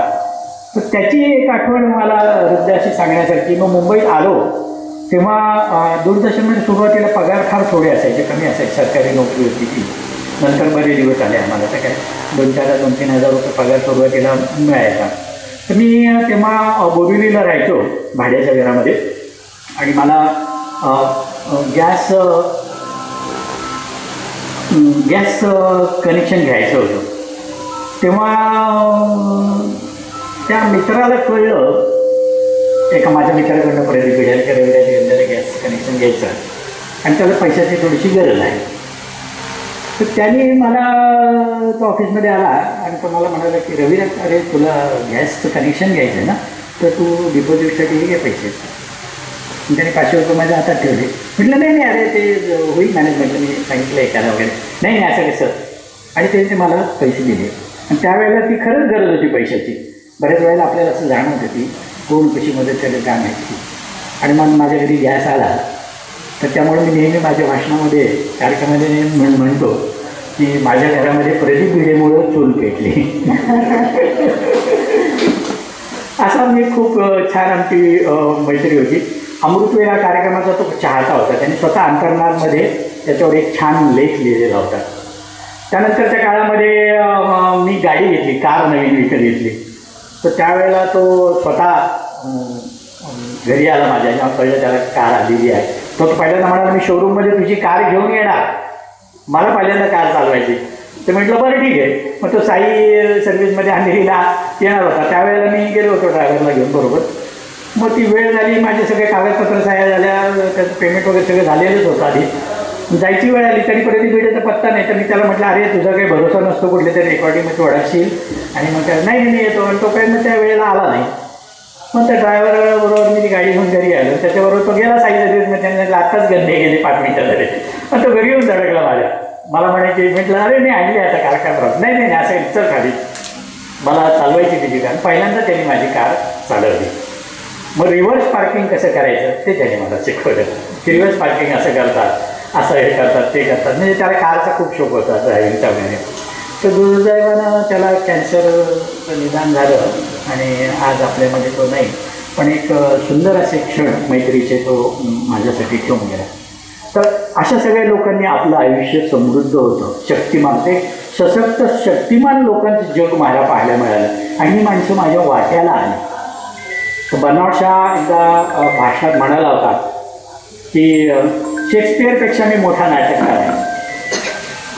तर तिकडे जमलेले लेखक पत्रकार सगळे एकदम ओरडायला लागले. ते म्हणजे असं कसं म्हणतात, शेक्सपियरपेक्षा तुम्ही मोठे नाटककार कसे? युरोपमध्ये एकच मोठा नाटककार होऊन गेला, तो म्हणजे शेक्सपियर. त्याच्यानंतर दुसरं कुठलं नाव नाही आहे. ते म्हणजे हो, शेक्सपियरपेक्षा मी मोठा नाटककार आहे, कारण मी शेक्सपियरच्या खांद्यावर बसून जगाकडे पाहिलेलं आहे. तर माणसांचं काय असतं महत्त्व ते आपल्याला या घटनेतून कळतं. तर अशा पद्धतीनं आज मला तुम्ही इथे बोलवलं आणि तुमच्याशी संवाद साधण्याची संधी दिली, याबद्दल मी शिरीषकर सर आणि सर्वांचे मनापासून आभार मानतो. ते पुस्तक माध्यमेतरीतली माणसं माझ्याकडे आहे, याची किंमत 200 रुपये आहे. तर कोणाला जर हवं असेल तर 2-4 कॉपीज आहे माझ्याकडं. ते वाचल्यानंतर नक्की तुम्हाला आवडेल आणि खूप वेगळं विश्व तुम्हाला उलगडत जाईल कलावंतांचं. तर ज्यांना त्यांनी जरूर माझ्याकडनं घ्यावं. इथं तुम्ही मला आणि माझ्या मिसेसना इथं बोलवलं आणि संधी दिली संवाद साधण्याची, याबद्दल मी आपले मनापासून आभार मानतो. पुन्हा एकदा असंच कधीतरी गप्पा मारायला बोलवा, वेगळ्या विषयावर जरूर येईल मी. धन्यवाद.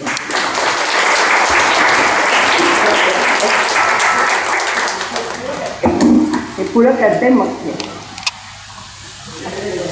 रविराज गंधेजी, मजा आ गया. खूप आपण छान मनोरंजक अशा सांगितल्यात. मला अजिबात नाही बोर होणार नाही. मला एक आठवत आहे की पु ल देशपांडेंनी बाबू बोरकरांची मुलाखत घेतली. ती मुलाखत यूट्यूबवर आहे. त्याचा शेवट असा होता, मी हिंदीत सांगते कारण सगळ्यांना कळावं. मछली का काटा निकाल के फेंक सकते हैं, लेकिन घड़ी का काटा फेंक नहीं सकते. यही अनुभव आपने दिया. आपण घड्याळ थांबवू शकत नाही. मला पुढच्या बोलणाऱ्यांना पण वक्त्यांना पण वेळ द्यायचा आहे. पण खरंच अगदी घड्याळाचा काटा थांबवावा अशी इच्छा व्हावी असं तुमचं प्रेझेंटेशन होतं. नमस्कार आणि आभार.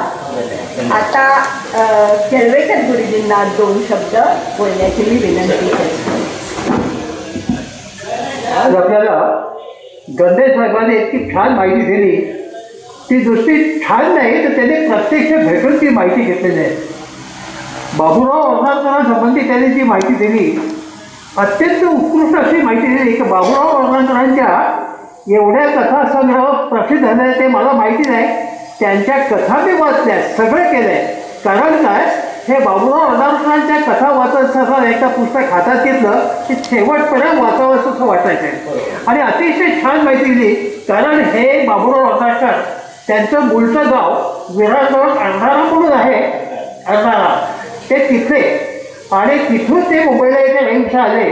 पण बाबूराव वर्धाकरांच्या घरची परिस्थिती नंतर फार वाईट झाली.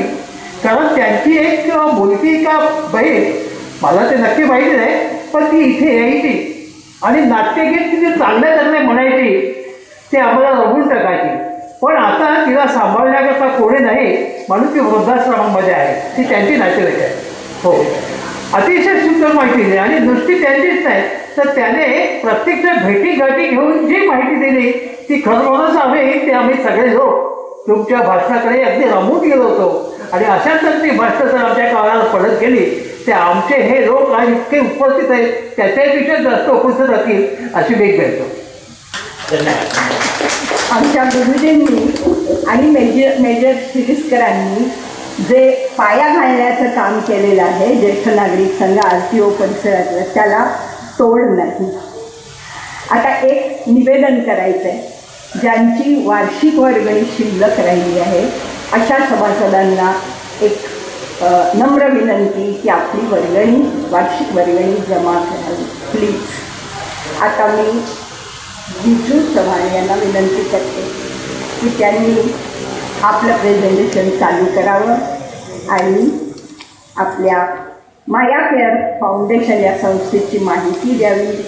तसंच त्यांना ज्या प्रकारे हा अर्धा पाऊण तास हे करायचं आहे व्यतीत करायचं आहे आणि माहिती देताना त्यांना जे काही अपील करायचं आहे त्या गोष्टी त्यांनी जरूर कराव्यात.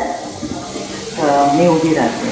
विजू चव्हाण इथे यायचंय? नाही, मी इकडे उभी राहते कारण मी नुसतं विजय मॅडम संतोष आलेले आहेत खाली. ते मला वाटतं 2-3 मिनिटात येतील वरती. व्हीलचेअरवरती त्यांचे एक व्हॉलेंटियर आहेत. Yes come all the way from Kandivali on wheelchair. Electric व्हीलचेअरवरती ते आलेले आहेत. ते खाली जे आता आमची 4 माणसं गेलेले त्यांना आणायला. तर 1-2 मिनटं थांबूया म्हणजे त्यांच्यावर नाही ते येईस तोपर्यंत आपण काही ना काहीतरी करत राहू म्हणजे त्यांना वर आणायला माणसं मदत करतील तोपर्यंत. संतोष तुळजापुरे हे आमचे माया केअरचे फिजिकली हँडिकॅप आहेत. आता व्हीलचेअरमध्ये ते आल्यानंतर तुम्हाला बघायला मिळेल आणि ते ॲक्टिव्ह मेंबर आहेत. आणि माया केअर कशा रीतीने काम करतं ते त्यांना बघितल्यावरती तुम्हाला कळेल आणि ते माया केअरबद्दल स्वतःही सांगू शकतील. पण माझी जी ओळख आहे करून देण्याची माया केअरची ती जराशी वेगळी आहे. तर ते येईस तोपर्यंत मला असं वाटतं पण मगाचपासून नुसतं बसून ऐकून कंटाळा आला असेल तर थोडंसं फ्रेश व्हावं आणि 1-2 मिनटाचा एक एक्झरसाईज करावा म्हणजे तुम्ही पण फ्रेश व्हाल आणि तुमच्यामध्ये जरासं चैतन्य होतं. तुम्ही तयार आहात का? मी सांगितलं तशी आपली स्वतःची एकमेकांची ओळख करून द्यायला तयार आहात तर तोपर्यंत वर येते. चालेल का? हां मग चला आता मी जसं सांगते बघा आपल्याला थोडेसे हास्य प्रकार करायचे आहेत. हम लोग थोड़े लाफ्टर योगी है तो थोड़े एक्सरसाइज करेंगे, बॉडी फ्री हो जाएगी, माइंड फ्रेश हो जाएगा. तो अगर आप हो सकता है तो अपनी जगह पे खड़े होके वो एक्सरसाइज कीजिए. तब तक हमारे वॉलंटियर भी ऊपर आ रहे हैं और आप भी फ्रेश हो जाओगे. और ये हमारी अलग तरीके की पहचान है. तो आप ज़रा खड़े रहेंगे तो मज़ा आएगा आपको भी और मुझे भी. ओके तो जैसे मैं जो भी एक्सरसाइज कहूँ वो थोड़ा हंसते हंसते करना है. तो पहले तो हम नमस्कार करेंगे सामने वाले को हंसते हंसते. तो देखो हा हा हा हा हा हा हा हंसिए, दिल खोल के हंसिए. हा हा हा हा हा हा हा हा. पहले सांस लीजिए, गहरी सांस लेके फिर उसका आप हंसिए. 3 बार हंसना है. स्टार्ट. हा हा हा हा हा हा ये तो पहचान आपके सामने वाले से हो जाए. आपके लेफ्ट में जो लोग हैं उनको आप नमस्कार करके हा हा करके हंसे के आपकी पहचान करवाइए. अभी मेरे लेफ्ट में तो ये मैं इनको करती हूँ. हा हा हा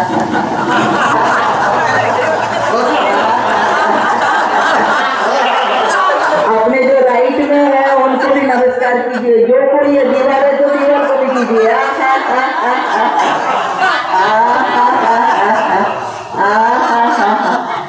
अब जो पीछे है उनको नमस्कार कैसे करेंगे? पता है आपको कैसे करना है? नहीं, पीछे घूमना बिल्कुल नहीं है. मुंह मेरी तरफ है, हाथ उल्टे पीछे की तरफ. इस तरह से आप पीछे वालों का नमस्कार करेंगे. ठीक है, चलो हंसिए.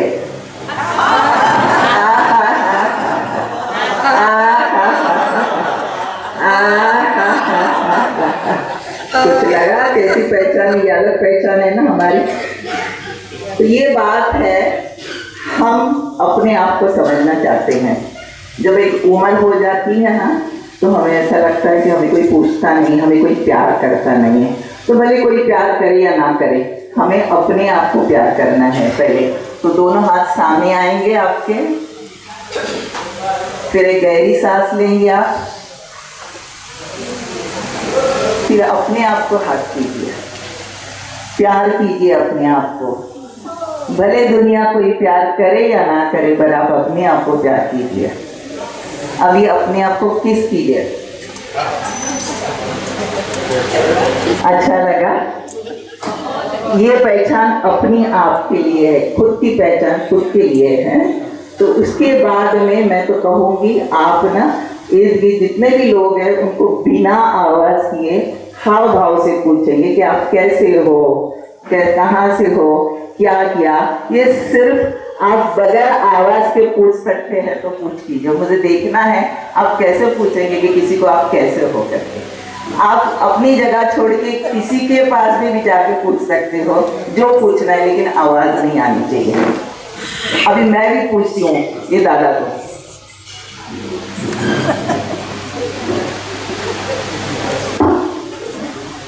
सब लोग पूछिए एक दूसरे को, आपकी पहचान हो जाएगी। कैसे हो, क्या हो, कैसे नहीं हो, खाना खाया, बच्चे कितने, पूछिए, सवाल पूछिए, लेकिन बगैर आवाज किए, बगैर आवाज किए।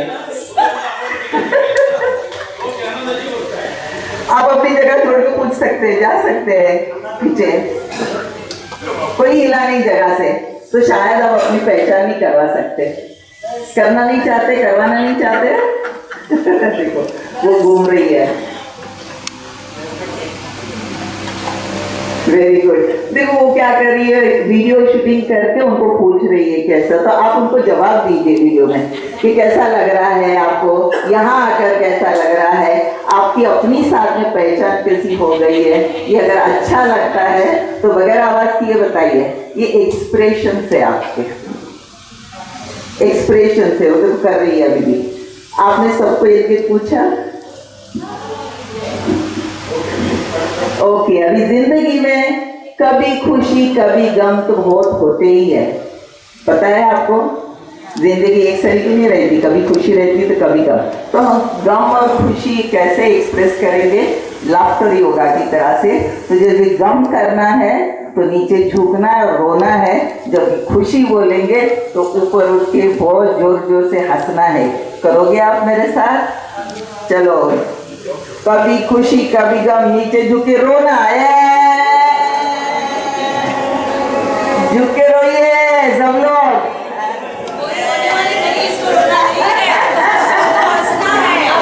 शुरू में रोना ज्यादा है, फिर बाद में रोना कम है, हंसना ज्यादा है। करिए,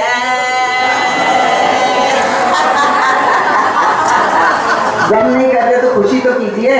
फिर से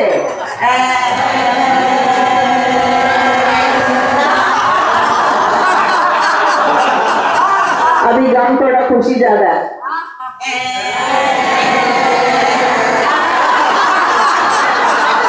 और एक बार जोर से हंसिए।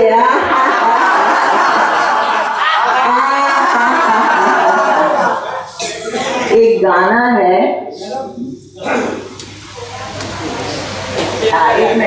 एक मिनिट आमचे व्हॉलेंटियर्स ऑलरेडी 1 मिनिटात संपवते, मग ते स्वतः बोलायला सुरुवात करते।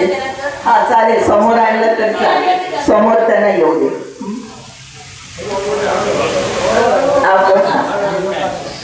हो हो, चाललंय तिकडे, तू इकडे उभा राहा। हा सगळे, हा सिर्फ 1 मिनिट लूंगी मैं।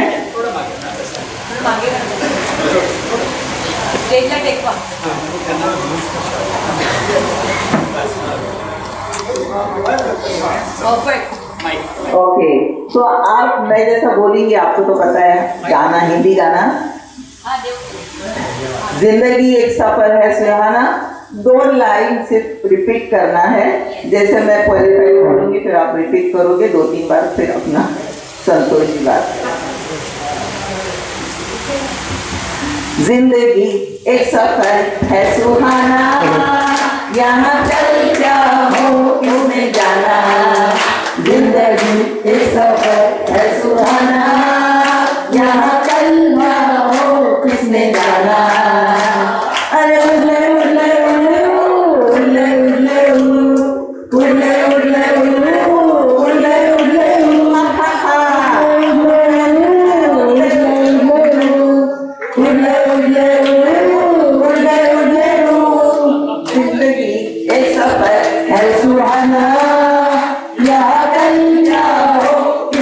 जाला, जिंदगी एक सफर है सुहाना, यहाँ कल क्या हो किसने जाना। अरे उड़ले उड़ले उड़ले उड़ले उड़ले उड़ले thank you so much. Okay, thank you so much. अभी अपने एक्सरसाइज हो गए, मुझे आशा है कि आप थोड़ा फ्रेश फील करते होंगे। कैसा लग रहा है आप सबको? थोड़ा फ्रेश लग रहा है? Very good. यही एनर्जी हमेशा कायम रखनी है। हम बुजुर्ग नहीं है, हम सीनियर सिटीजन कहलाते हैं, लेकिन हम फ्रेश है और यंग भी है, ये हमें प्रूव करना है। अभी हमारे वॉलंटियर्स आ गए हैं। यहाँ पर माया केयर की ब्रोशर्स भी है, हिंदी में भी है, मराठी में भी है, आपको जिस भाषा में चाहिए ले लीजिए। और माया केयर के बारे में अभी संतोष खुद बताएंगे आपको, ठीक है? आपले व्हॉलेंटियर्स आलेले आहेत, संतोष तुळजापुरे हे चांगले सीनियर व्हॉलेंटियर्स आहेत आपले माया केअरचे।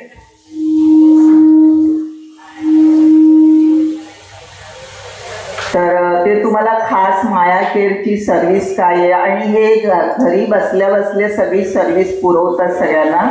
माया केअर काय आहे, काय काय सर्व्हिस देतं, काय काय करतं, त्याची इत्तमूत माहिती तुम्हाला संतोष तुळजापुरे स्वतः सांगतील। ओके, ऐका त्यांच्यातर्फे। Good evening everyone, thank you so much. मला सर्वात प्रथम आभार मानायचे ज्येष्ठ नागरिक संघ अंधेरी RTO जे आम्हाला इथे इन्व्हाइट केलं। आमचे जे व्हॉलेंटियर आहेत ज्येष्ठ Viju Chavan madam, Babita John ma'am, ज्यांनी आम्हाला खूप सहकार्य केलं इथपर्यंत येण्यासाठी, आणि सर्वांचा मी आभार मानतो सर्वप्रथम।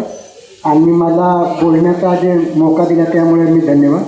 माया केअर फाउंडेशन ही एक संस्था सिनियर सिटीजनसाठी काम करते आणि फ्री सर्व्हिस आहे।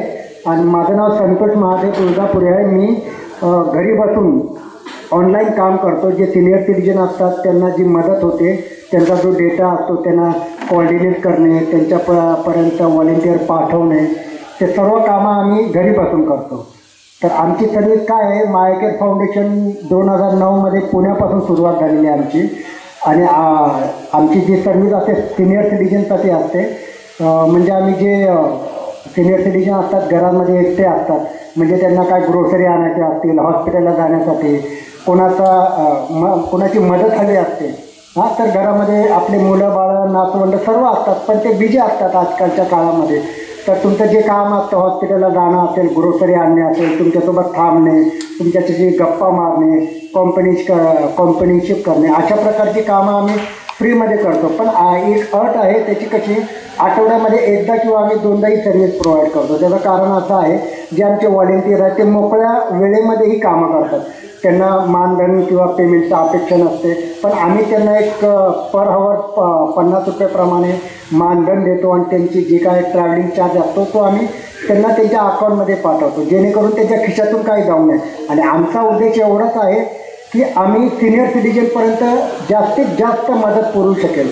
आमचे जे फाउंडर आहेत मंजिरी गोखले जोशी मॅम, ज्यांनी स्थापना केली ही माया केअर फाउंडेशनची, जे पुण्यामधून, ते लंडनमध्ये असतात। आजपर्यंत आम्ही 74 सिटीमध्ये आम्ही काम करतो पूर्ण भारतामध्ये, आणि लंडनमध्ये एक सिटी आहे। रिसेंटली आम्ही नेपाळ चालू केलेलं आहे, कारण की प्रत्येक शहरात, प्रत्येक सिटीमध्ये, प्रत्येक कंट्रीमध्ये आपल्या माया केअरची सुविधा पोचवावी, त्यांचा आम्ही सर्व श्रेय आम्ही हँडिकॅप लोकांनी आमच्या अंगावर घेतलेलं आहे। आम्ही मंजिरी मॅमला सपोर्ट करतो की आपलं माया केअर कुठपर्यंत पोचावं। आणि आम्हाला एक बिंदू नाव दिलेलं आहे आमच्या मंजिरी मॅमने, बिंदू टीम म्हणतात, जे घरी बसून आम्ही 100+ लोक आम्ही काम करतो, हँडिकॅप लोक। आणि आम्ही जे हँडिकॅप आहे, आम्हाला कोणीतरी काम द्यावं हे तर तुम्हाला सर्वांना माहिती आहे, इथे हँडिकॅप लोकांना वरवरून कोणी पण सपोर्ट करतं। हो, हँडिकॅप लोक आहेत, ते दया माया करण्यापेक्षा मंजिरी मॅमला मी माया केअरला मी एवढंच सॅल्यूट करतो की त्यांनी आम्हाला एक ऑपॉर्च्युनिटी दिली, आम्हाला एक जगण्याची संधी दिली, आणि आमच्याकडून सर्व ज्येष्ठ नागरिकांना मदत मिळावी त्यापर्यंत आम्हाला इथपर्यंत काबिल बनवलं। आज मला माझं ग्रॅज्युएशन कंप्लीट आहे, मला लॅपटॉपचं थोडंफार नॉलेज येतं, पण माया केअरमुळे पूर्ण नॉलेज मिळालं। एक्सेल, मायक्रो एक्सेल कसं वापरावं, मायक्रो टीम, झूम मीटिंग कशी अटेंड करावी, VIP लोकांची कसं बोलावं। आज जे एवढे मोठे सगळे सिनियर सिटीजन असलेले आहेत, कोणीतरी मोठ्या मोठ्या पदावर राहून गेलेले आहेत, तुमच्यापर्यंत बोलवायचा मान पण मला माया केअरने दिलेला आहे। आणि विजू मॅडम जे आमचे व्हॉलेंटियर ज्येष्ठ, त्यांना तर मी स्पेशल थँक करतो. त्यांनी मला त्यांचा मुलगा मानलेला आहे आणि मी त्यांना माझी आई मानतो. त्यांच्यामुळे इथपर्यंत पोहोचलो. धन्यवाद. आणि आमची कुठेही सर्विस असेल, कांदिवली, मालाड, अंधेरी, गोरेगाव, कुठेही आमचा हेल्पलाईन क्रमांक आहे त्या बोर्डवरती 181. त्याच्यावर कॉल करा. त्याच्यावर 8 ते 9 भाषा आहेत. तर हिंदीमध्ये एक डबा, मराठीमध्ये एक डबा, इंग्लिशमध्ये एक डबा. तुम्हाला कोणती भाषा सुटेबल असेल तुम्ही कॉल करू शकता. डायरेक्टली आम्हाला कॉन्टॅक्ट करू शकता. तुम्हाला जी मदत पाहिजे, हॉस्पिटलची मदत पाहिजे, सोबत व्हॉलेंटियर पाहिजे, कंपनीच्या बँकेचे कामं असतात, आधार कार्ड, पॅन कार्ड अपडेट करणे किंवा बँकेचे पासबुक, तुम्हाला सहज होत नाही. कधी तुमच्या गुडघ्यामध्ये त्रास होतो, कारण की तुमचंही बालपण आहे आणि आमचंही बालपण आहे, अपंग म्हणलं तर सॉरी माफ करतो. पण तुम्ही जे स्ट्रॉंग आहात आणि आम्ही जे स्ट्रॉंग आहात ते मायाकेअरमुळे आहे. आणि मी तुम्हाला स्पेशल थँक करतो ह्यामुळे की तुम्ही मला एवढा प्रतिसाद दिला, एवढं माझं बोलणं ऐकून गेलं, त्यामुळे मी तुम्हाला धन्यवाद करतो. आणि लवकरात लवकर एवढी मी आशा करतो तुमचे जे काय प्रॉब्लेम असतील, जे काय तुमचे मदत असतील, मायाकेअर फाउंडेशन पूर्णपणे तुम्हाला सहकार्य करतील आणि मदत करतील. धन्यवाद. थँक्यू सो मच निलेश सरांचा. थँक्यू.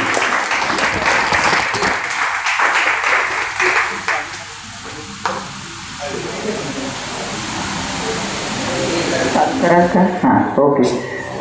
एक गोष्ट अजून सांगायची राहिली की मी मायाकेअरची काउन्सिलर आहे. काउन्सिलर म्हणजे असं आहे की माझे अनुभव मी सांगते तुम्हाला कि आजकल तुम्हाला माहिती कि जेवढे सीनियर सिटीजन्स हैं जो अकेले घर में रहते हैं, सबके बच्चे फॉरेन में हैं.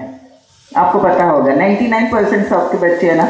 फिर जो अकेलापन होता है सीनियर सिटीजन्स को, तो उनको क्या करना है, उनको बात करने के लिए कोई नहीं, अपनी प्रॉब्लम्स बताने के लिए कोई नहीं है. तो मेरे पास में लंदन से एक लड़का फ़ोन करता था. वो जॉब अच्छा था, पैसा अच्छा था, सब कुछ अच्छा था, लेकिन उसके पेरेंट्स जो थे वो मुलैंड में अकेले थे और पिताजी को कुछ हेल्थ प्रॉब्लम्स बहुत था. तो वो मुझे वहाँ से व्हाट्सअप कॉल करके पूछता था कि मैं मेरे पेरेंट्स के लिए ये करूँ कि ये करूँ, उनका साइकोलॉजिकल प्रॉब्लम ये है, तो मैं उनके साथ में कैसे डील करूँ.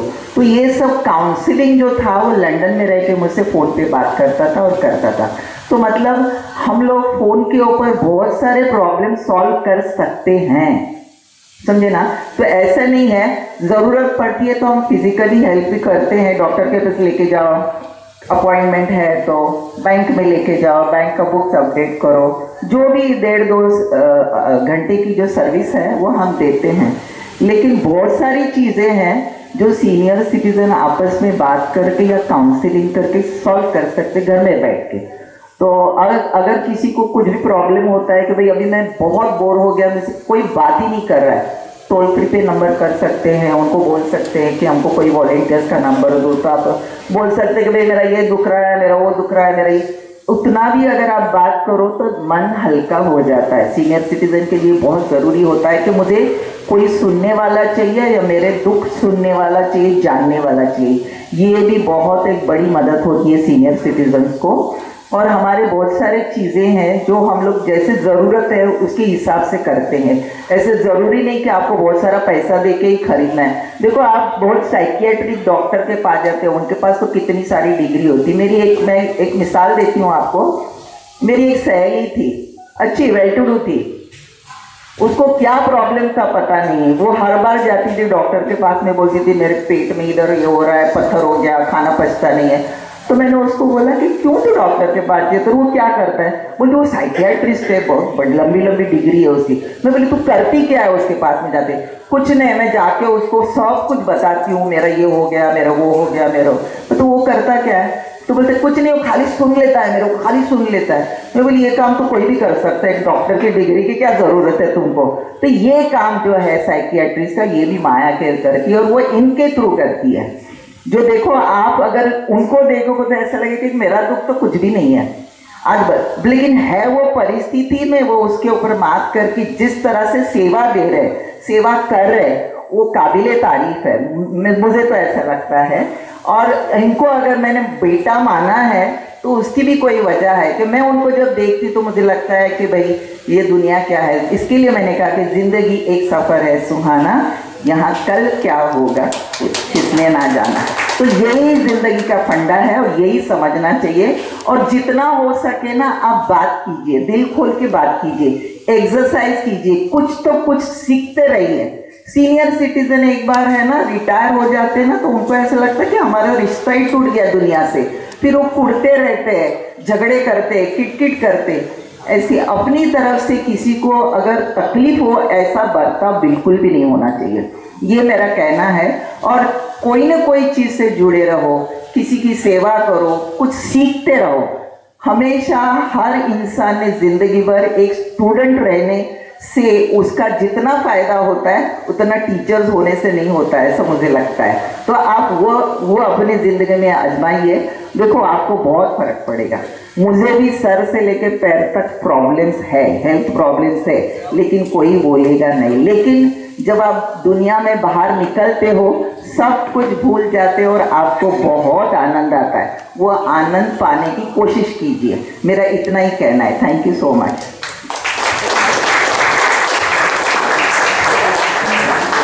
मी माया केरबद्दल 2 मिनिट बोलू.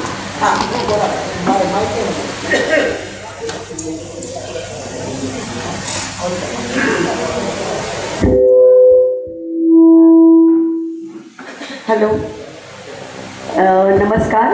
पहिलं आज तुम्ही सगळे इकडे आलात आणि खूप छान प्रोग्राम दिलात, त्याच्याबद्दल धन्यवाद. मला एक सांगायचं आहे, मी ज्या ज्या ॲक्टिव्हिटी करते त्याच्यातली माया केअर ही एक ॲक्टिव्हिटी आहे. ती मी 1987पासून मी माया केअरशी कनेक्टेड आहे.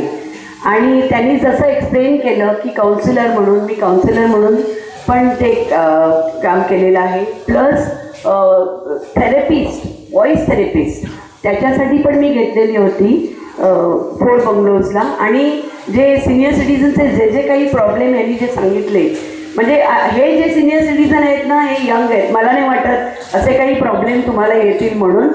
टाळ्या तुमच्यासाठी, टाळ्या सगळ्यांसाठी. तर त्यामुळे हे माया केअर खरंच खूप बहुत अच्छा काम करते हैं, मुझे पता है क्योंकि मैं उनसे कनेक्टेड हूँ.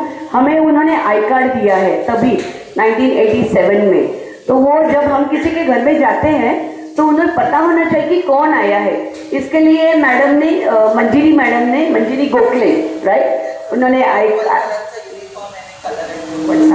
Same I card same colour में है. ये जो पर्पल कलर है, जो ये कलर है, उसमें हमारा आई कार्ड है और ये पूरा ऐसा है. तो हम जहाँ किसी के पास हमें दिया जाता है तो हमें उधर जाना होता है और उनको सर्विस देनी होती है. जैसे इन्होंने बताया कि 50 रुपीज़ देते हैं. मैंने बहुत काम किया तो उन्होंने मुझे पूछा था अकाउंट नंबर दे दो. तो मैंने बोला मुझे अकाउंट नंबर नहीं देना है, ये जो मैंने जितने काम किए ये सब पैसा सर्विस के लिए मैं माया केअर के साथ ही रख रही हूँ. तो मैंने एक भी पैसा नहीं लिया था क्योंकि ये मेरा हॉबी है. मुझे बहुत पसंद है, मला खूप आवडतं अशी कामं करायला. तर थँक्यू माया केअर, आणि खूप छान काम होतं. धन्यवाद. हॅलो,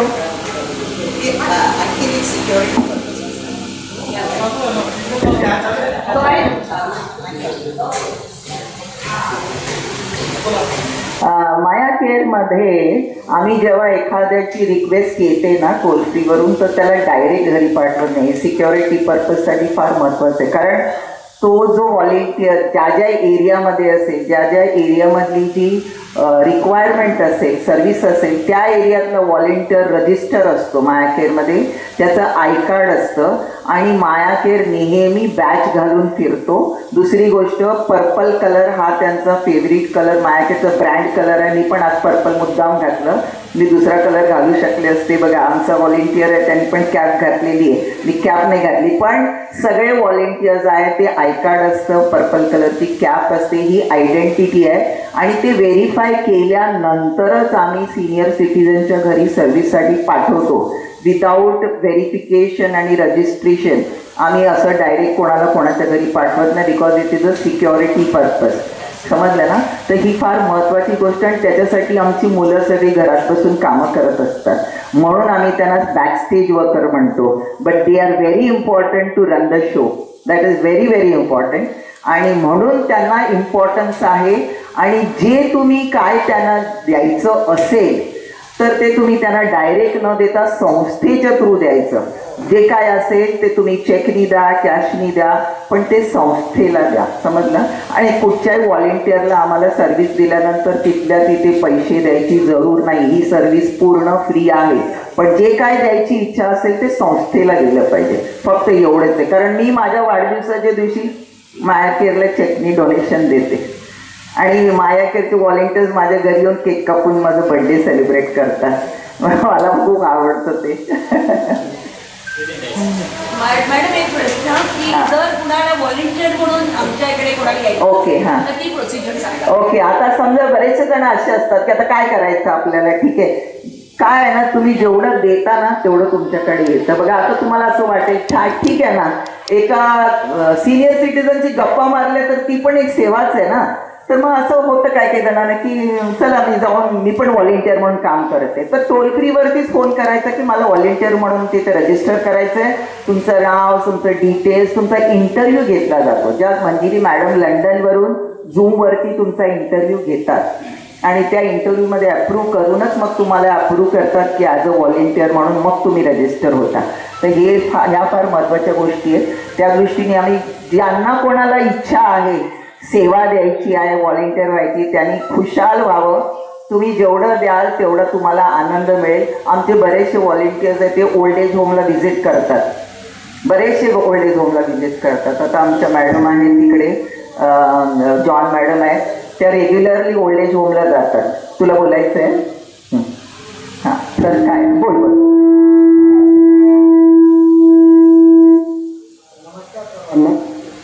मला एवढंच सांगायचं आहे, ज्या प्रकारे आता विजू मॅमने सांगितलं की डोनेशनच्या बद्दल किंवा ओल्ड एज होमच्या बद्दल, तर आमच्या सर्व्हिस असतात 3 प्रकारच्या असतात. त्या सर्वप्रथम पर्सनल व्हिजिट त्यांना म्हणतात. पर्सनल व्हिजिट म्हणजे जे तुम्हाला जे अडचणी आहेत, जे तुमचे बँक स्टेटमेंट अपडेट करायचे असतील, डॉक्युमेंट अपडेट करायचे असतील, हॉस्पिटलला जायचं असेल, कॉम्प्युटरशिप करायची असेल, घरामध्ये एकटे असतात, तुम्हाला कॉम्प्युटर किंवा मोबाईल चालवण्यात अडचण येत असेल, तर तुम्हाला अब्रॉडला तुमच्या मुलांना लंडनला, अमेरिकेला व्हिडिओ कॉलवर बोलायचं असेल, तर आम्ही सर्व करण्यासाठी आमचे व्हॉलेंटियर्स पाठवतो. त्याचप्रमाणे जर समजा तुमचं काय कधी वाढदिवस असतात, कधी मॅरेज ॲनिव्हर्सरी असते, कधी काही असतात साजरं करतात ना तुम्ही, तर तुम्ही कोणाला तरी डोनेशन द्यायचा विचार करतात. तर आता आमची जी संस्था आहे माया केअर फाउंडेशन, जे आम्ही 100+ हँडिकॅप घरी बसून काम करतो, त्याचप्रमाणे आमचे अख्ख्या भारतामध्ये 1000+ आमचे व्हॉलेंटियर आहेत, जे प्रत्येक शहरात 74 जे शहर आहेत 74 त्याच्यामध्ये आम्ही कार्यरत असतो. तर तुम्ही तुमच्या इच्छेने जे काय द्याल, 100, 50, 200, 500 जे तुम्ही QR कोड आम्ही पाठवू, विजू मॅमकडे पाठवू, किंवा तुम्ही पर्सनल टोल फ्रीला क्रमांक करून कॉल करू शकता किंवा माझा नंबर देऊ शकता, तुम्ही त्याच्यावर पाठवू शकता. आणि जर तुम्हाला कधी असं वाटेल की तुम्हाला त्या पैशाचा काही विचारायचं असेल, तर आम्ही सर्व तुम्हाला माहिती देऊ शकतो. आणि ते पैसे कुठे वापरले काय, हे बघा आता आम्ही बोलतोय, हे माझा कोट आहे, माझा मोबाईल आहे, रिचार्ज आहे, हा मोबाईलसुद्धा माया केअरचा आहे, हा कोट माया केअरचा आहे. ह्याचे जे काही अमाऊंट असते ते तुमचे जे डोनेशन तुम्ही जे मानधन देतात त्या मानधनातून आम्ही हे खरेदी करतो, जेणेकरून प्रत्येक ज्येष्ठ नागरिकांना मदत मिळेल. आम्ही कोणाला फोर्स करत नाही की आम्हाला डोनेशन द्या आणि तुमच्या डोनेशनवर आम्ही तुम्हाला सर्व्हिस देऊ, असं काहीच नाही. जर तुमची इच्छा असेल, जर तुम्ही कुठल्या अनाथ आश्रम किंवा संस्थेला तुम्ही मदत करत असाल, तर नक्की जर तुम्हाला असं वाटत असेल, तर आम्ही जे हँडिकॅप लोक घरी बसून कामं करतो, तर तुम्ही आम्हाला डोनेशन देऊ शकता. त्याचा QR कोड, GPay नंबर जे काय असेल NEFTद्वारे करू शकता, तर तुम्ही आम्हाला जरूर करू शकता. आणि कुठलेही व्हॉलेंटियर जर तुम्हाला पैसे मागत असतील, तर सर्वात प्रथम तुम्ही टोल फ्री क्रमांकाला कंप्लेंट करू शकता किंवा मला करू शकता, जेणेकरून आम्ही त्यांना व्हेरीफाय करू. आणि आमचे व्हॉलेंटियर विजू मॅमने सांगितल्याप्रमाणे व्हेरीफाय असतात, त्यांचा आधार कार्ड, फोटो, सर्व डिटेल्स आमच्याकडे असतात. आणि त्यांनी जर 10 ते 15 सर्व्हिस दिल्या असतील तरच आम्ही तुमच्याकडे पाठवतो. म्हणजे त्यांना आम्ही अनुभवतो की ते खरंच आपले कुणाला मानतात का, है ना.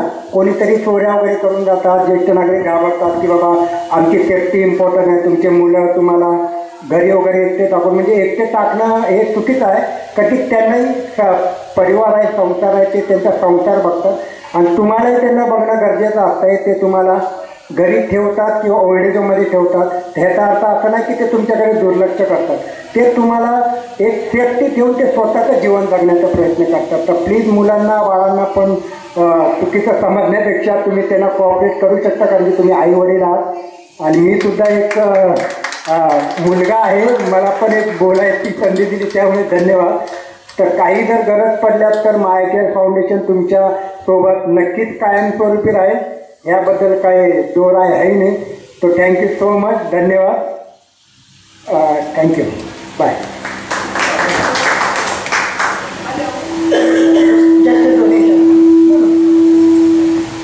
आता जर कोणी कॅश आता जर कोणाला काय द्यायचं असेल तर नाव, टेलिफोन नंबर आणि जे काय असेल ते कागदावरती लिहून एका ठिकाणी जमा करून माझ्याकडे दिलं तर चालेल, मी ते ट्रान्सफर करेन. तिकडे त्यांच्याकडे ते मेजर सिरीजकर आहेत ना, त्यांनी ठेवले आहे तिकडे हां टेबलवर.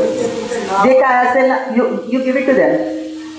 Somebody is collecting there on the table with the name and contact number, so you deposit over there, so then we'll collect it directly. Madam ह्यांचं नाव, ॲड्रेस आणि त्यांचा नंबर जे आपले दिले ATG रजिस्ट्रेशन तुम्हाला कमी पडलं. मला जर तुम्हाला डोनेशन द्यायचं असेल ना, आमची कंपनी ATG रजिस्ट्रेशन आहे, तुम्हाला इन्कम टॅक्समध्ये त्याचा उपयोग नक्की होईल. ATG रजिस्ट्रेशन आहे, तुम्हाला जे इन्कम टॅक्समध्ये जे प्रॉब्लेम होतात त्या डोनेशनच्या थ्रू तुम्हाला रक्कम दिली जाईल. पॅन कार्ड अनिवार्य आहे, हे लक्षात ठेवा. Okay, thank you. आणि कोणाला काही प्रश्न विचारायचे आहेत का? हां, कोणाला काही प्रश्न विचारायचा असेल तर विचारू शकता.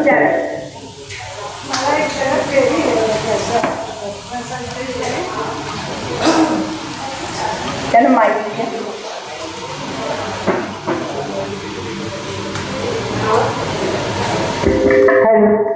आपण ते तुमचे व्हॉलेंटियर्स आहेत ते तुम्ही सिनियर सिटीजनकडे पाठवणार, हो की नाही? पण ते एकटेच जातात ना. पण मग सिनियर सिटीजन चांगले आहे, ठीक आहे, बस आहे, ते तुम्ही फाइंड आउट केलेलं असतं. हो, पण ते पण सिक्युरिटीच आहे ना. या मुलं जातात, काही होतं असं, तर म्हणजे तुमचा प्रश्न नक्की चांगला आहे, मी त्याचा आदर करतो आणि त्याचा उत्तर देतो. हां, तुम्ही जे म्हणता ते तुम्ही नाही ना, हल्ली इतके काय बरोबर आहे. म्हणून मी अगोदरच सांगितलं सिक्युरिटी पर्पजसाठी त्यांचं रजिस्ट्रेशन असतं. जर तुम्हाला अशी भीती वाटत असेल की व्हॉलेंटियर कोण आहे, तर तुम्हाला आम्ही त्यांचा आधार कार्ड आणि हे व्हॉलेंटियर चांगले आहेत, व्हॉलेंटियरचा प्रश्न नाही. तुम्ही ज्या सिनियर सिटीजनकडे पाठवता त्यांच्या घरी त्यांचं कसं आहे ते आहे का, त्या मुलांना काही धोका होत नाही ना, हे पण आपण बघायला पाहिजे. त्यांच्यामुळे आम्ही सर्वप्रथम पहिली सर्व्हिस देतो आणि आम्ही पाहतो, व्हॉलेंटियरला सांगतो सिनियर सिटीजन कोणत्या प्रकारे आपल्याला सपोर्ट करतो, किंवा ते असं काही झालं तर तुमच्याशी लगेच कॉन्टॅक्ट करायला वगैरे होईल असं तुम्ही. आमचा टोल फ्री नंबर आहे ना त्याच्यावर. मला असं दोन्हीकडनं सेफ्टीची जरूर आहे, तुम्ही विचारलं ते बरोबर आहे.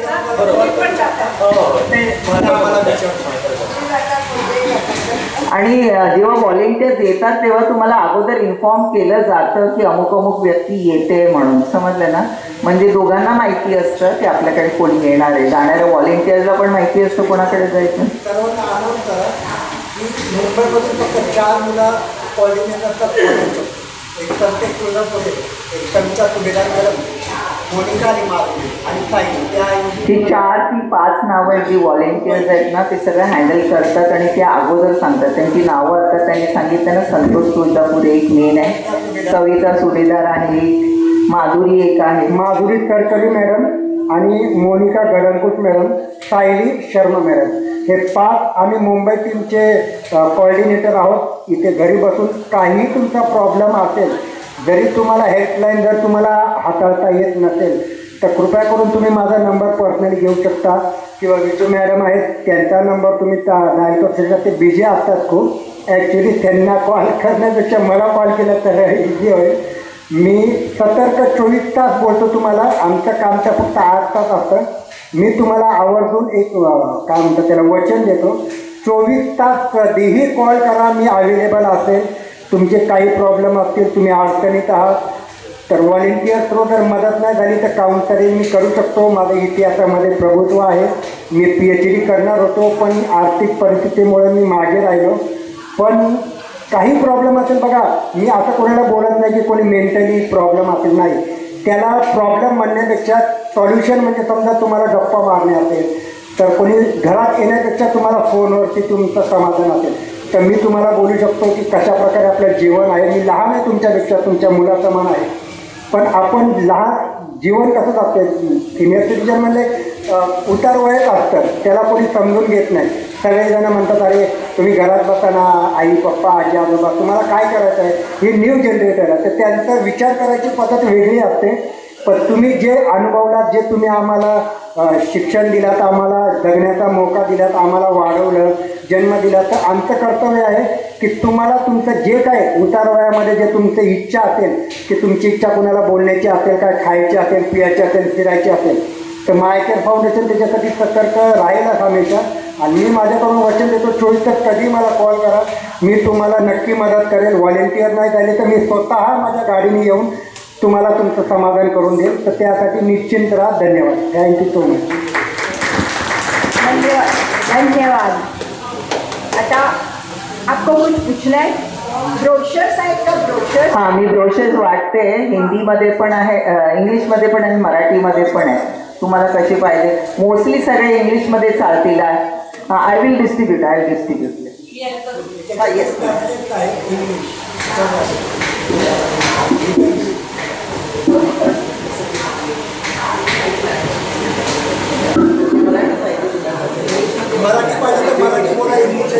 कोणाला खास करून मराठी पाहिजे असेल तर मागून द्या, मग मी देते. अगोदर विचारून घे, पाहिजे असेल तर मी देते.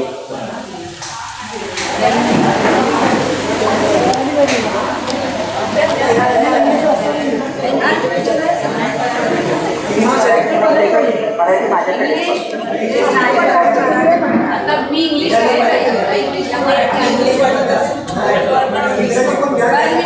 आता इथे नवे सभासद हे झालेले आहेत आपले श्री व सौ दीपक देसाई आलेले आहेत. दीपक देसाई आलेले आहेत.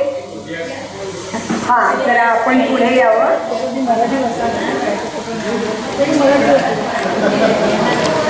मी राजन खामकर यांना विनंती करते.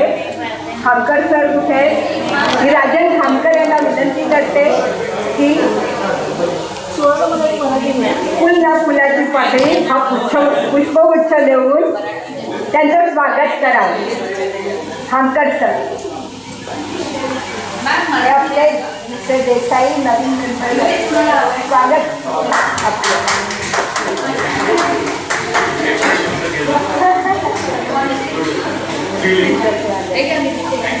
आणि कार्यक्रमाला येत जा. आम्ही नवीन नवीन कार्यक्रम करतो.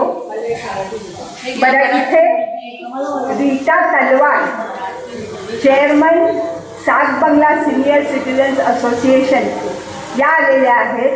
त्यांचं पण त्यांचा सत्कार.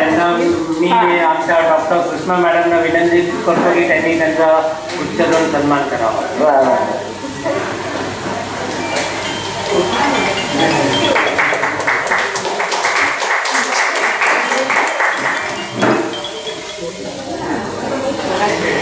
तिच्याकडे दिले ना मी, संपले तेवढेच मराठी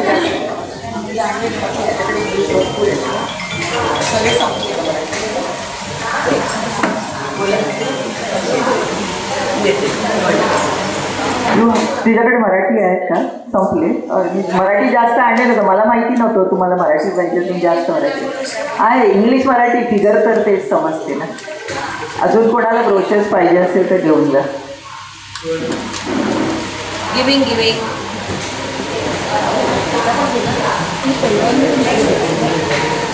मला वाटतं आमचे जे माया केअरचे व्हॉलेंटियर्स आहेत ना, अच्छा पुस्तक कुणाला हवंय का? संतोष, जेवढे माया केअरचे व्हॉलेंटियर्स आहेत ना त्यांनी सगळ्यांनी उभं राहून एक ग्रुप फोटो काढला. हां, तिकडेच सांगतो. जरा एक मिनिट थांबा. हां, आधी आभार प्रदर्शन. बरं ठीक आहे. त्याच्यानंतर ओके. आता मी स्मिता मिटबावकर यांना विनंती करते की त्यांनी आभार प्रदर्शनाचा संप आणि त्यानंतर त्यांचे फोटो होतील. Thank you very much. तुम्ही सगळ्या इथे आलात.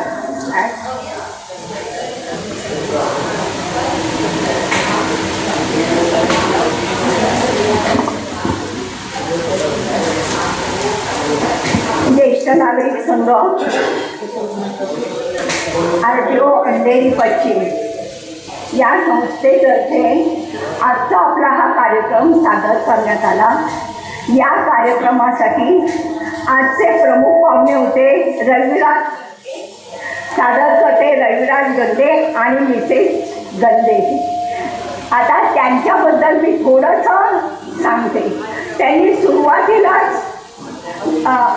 एक गीत सादर केलं, बर्थडे गीत, आणि त्या बर्थडे गीतमध्ये आम्ही सर्व ज्येष्ठ नागरिक सामील झालो.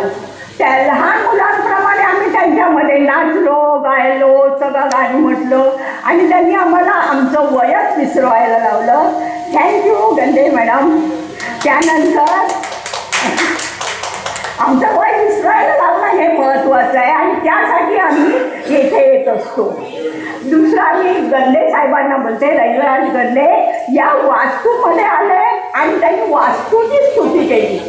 ही वास्तू आम्हाला लाभलेली आहे आणि ही वास्तू वेगवेगळे कार्यक्रम सादर करण्यासाठी शिरीषकर साहेब, केळवेकर साहेब आणि आमचे सर्व सहकारी सतत काही ना काही कार्यरत असतात, मेहनत घेत असतात. त्यामुळे असे उत्तम कार्यक्रम दरवेळेस महिन्याला 1-2 कार्यक्रम, त्यानंतर बर्थडेचे कार्यक्रम होत असतात आणि ही वास्तू आम्हाला तथास्तु बनत असते. तुम्ही येथे येऊन या सभागृहाची स्तुती केली. हे सभागृह असंच आहे. कोकणवासियांसाठी तर हे स्वर्गस्थान आहे. आता या गंदे साहेबांनी जी काही ते दूरदर्शन माध्यमातून आले, आम्ही सर्व ज्येष्ठ नागरिक आहोत, जवळजवळ आम्ही 70च्या आसपासचेच आहोत.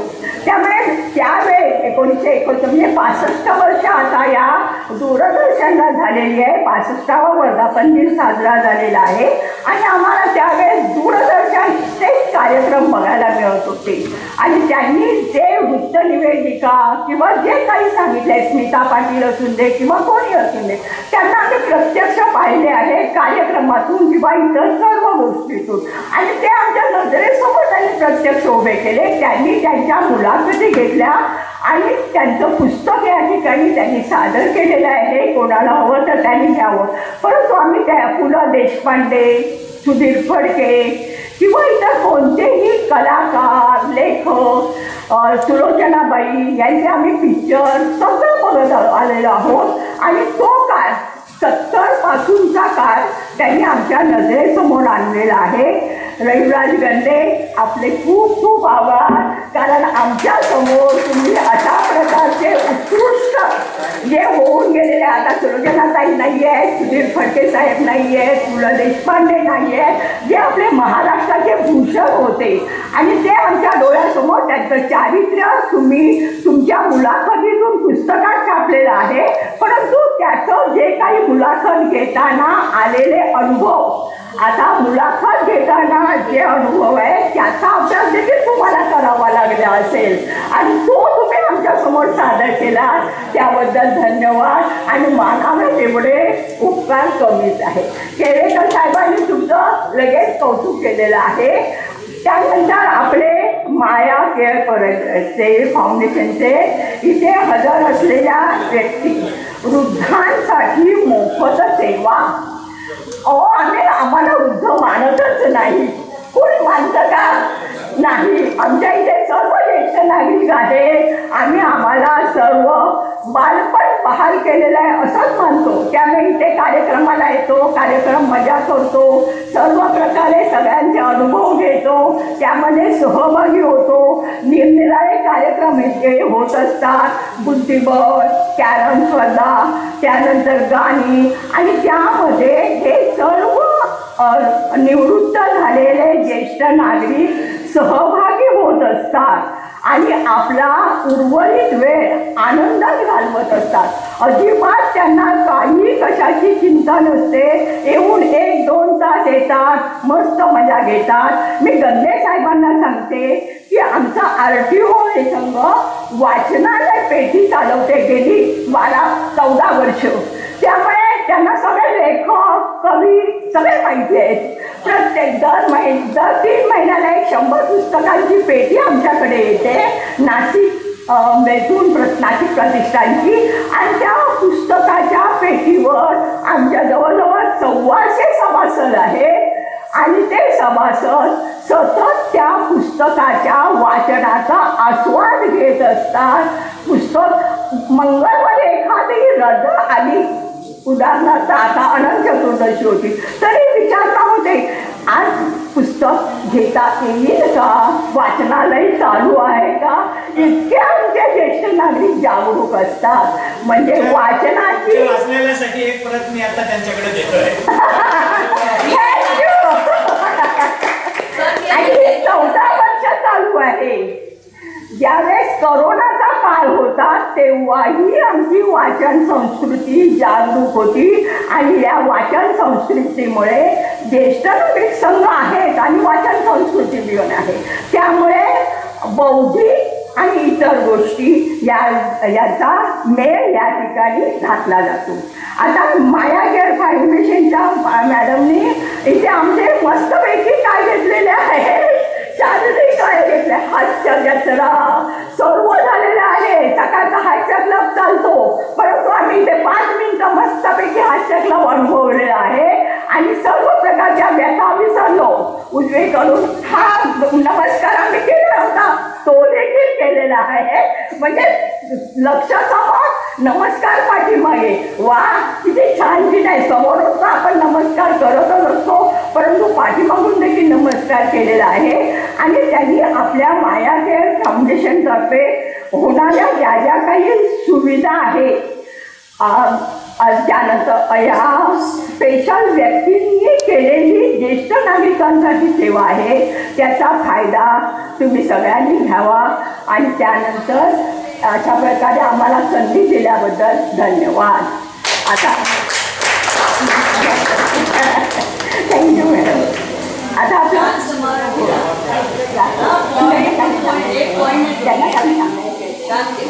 आता आपलं राष्ट्रगीत होईल, त्यानंतर कार्यक्रम.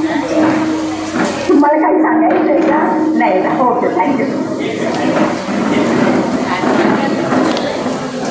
मॅडमना मी परत तिथे ग्रंथालयासाठी जरूर वाचा सगळ्यांसाठी.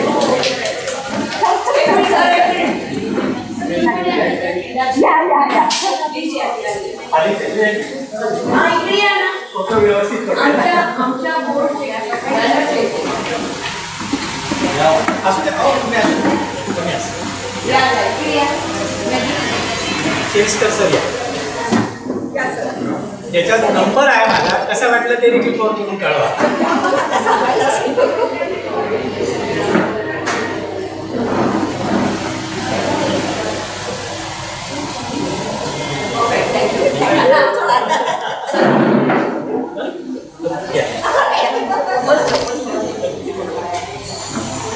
कृपया जाऊ नका, राष्ट्रगीतासाठी उभे राहा.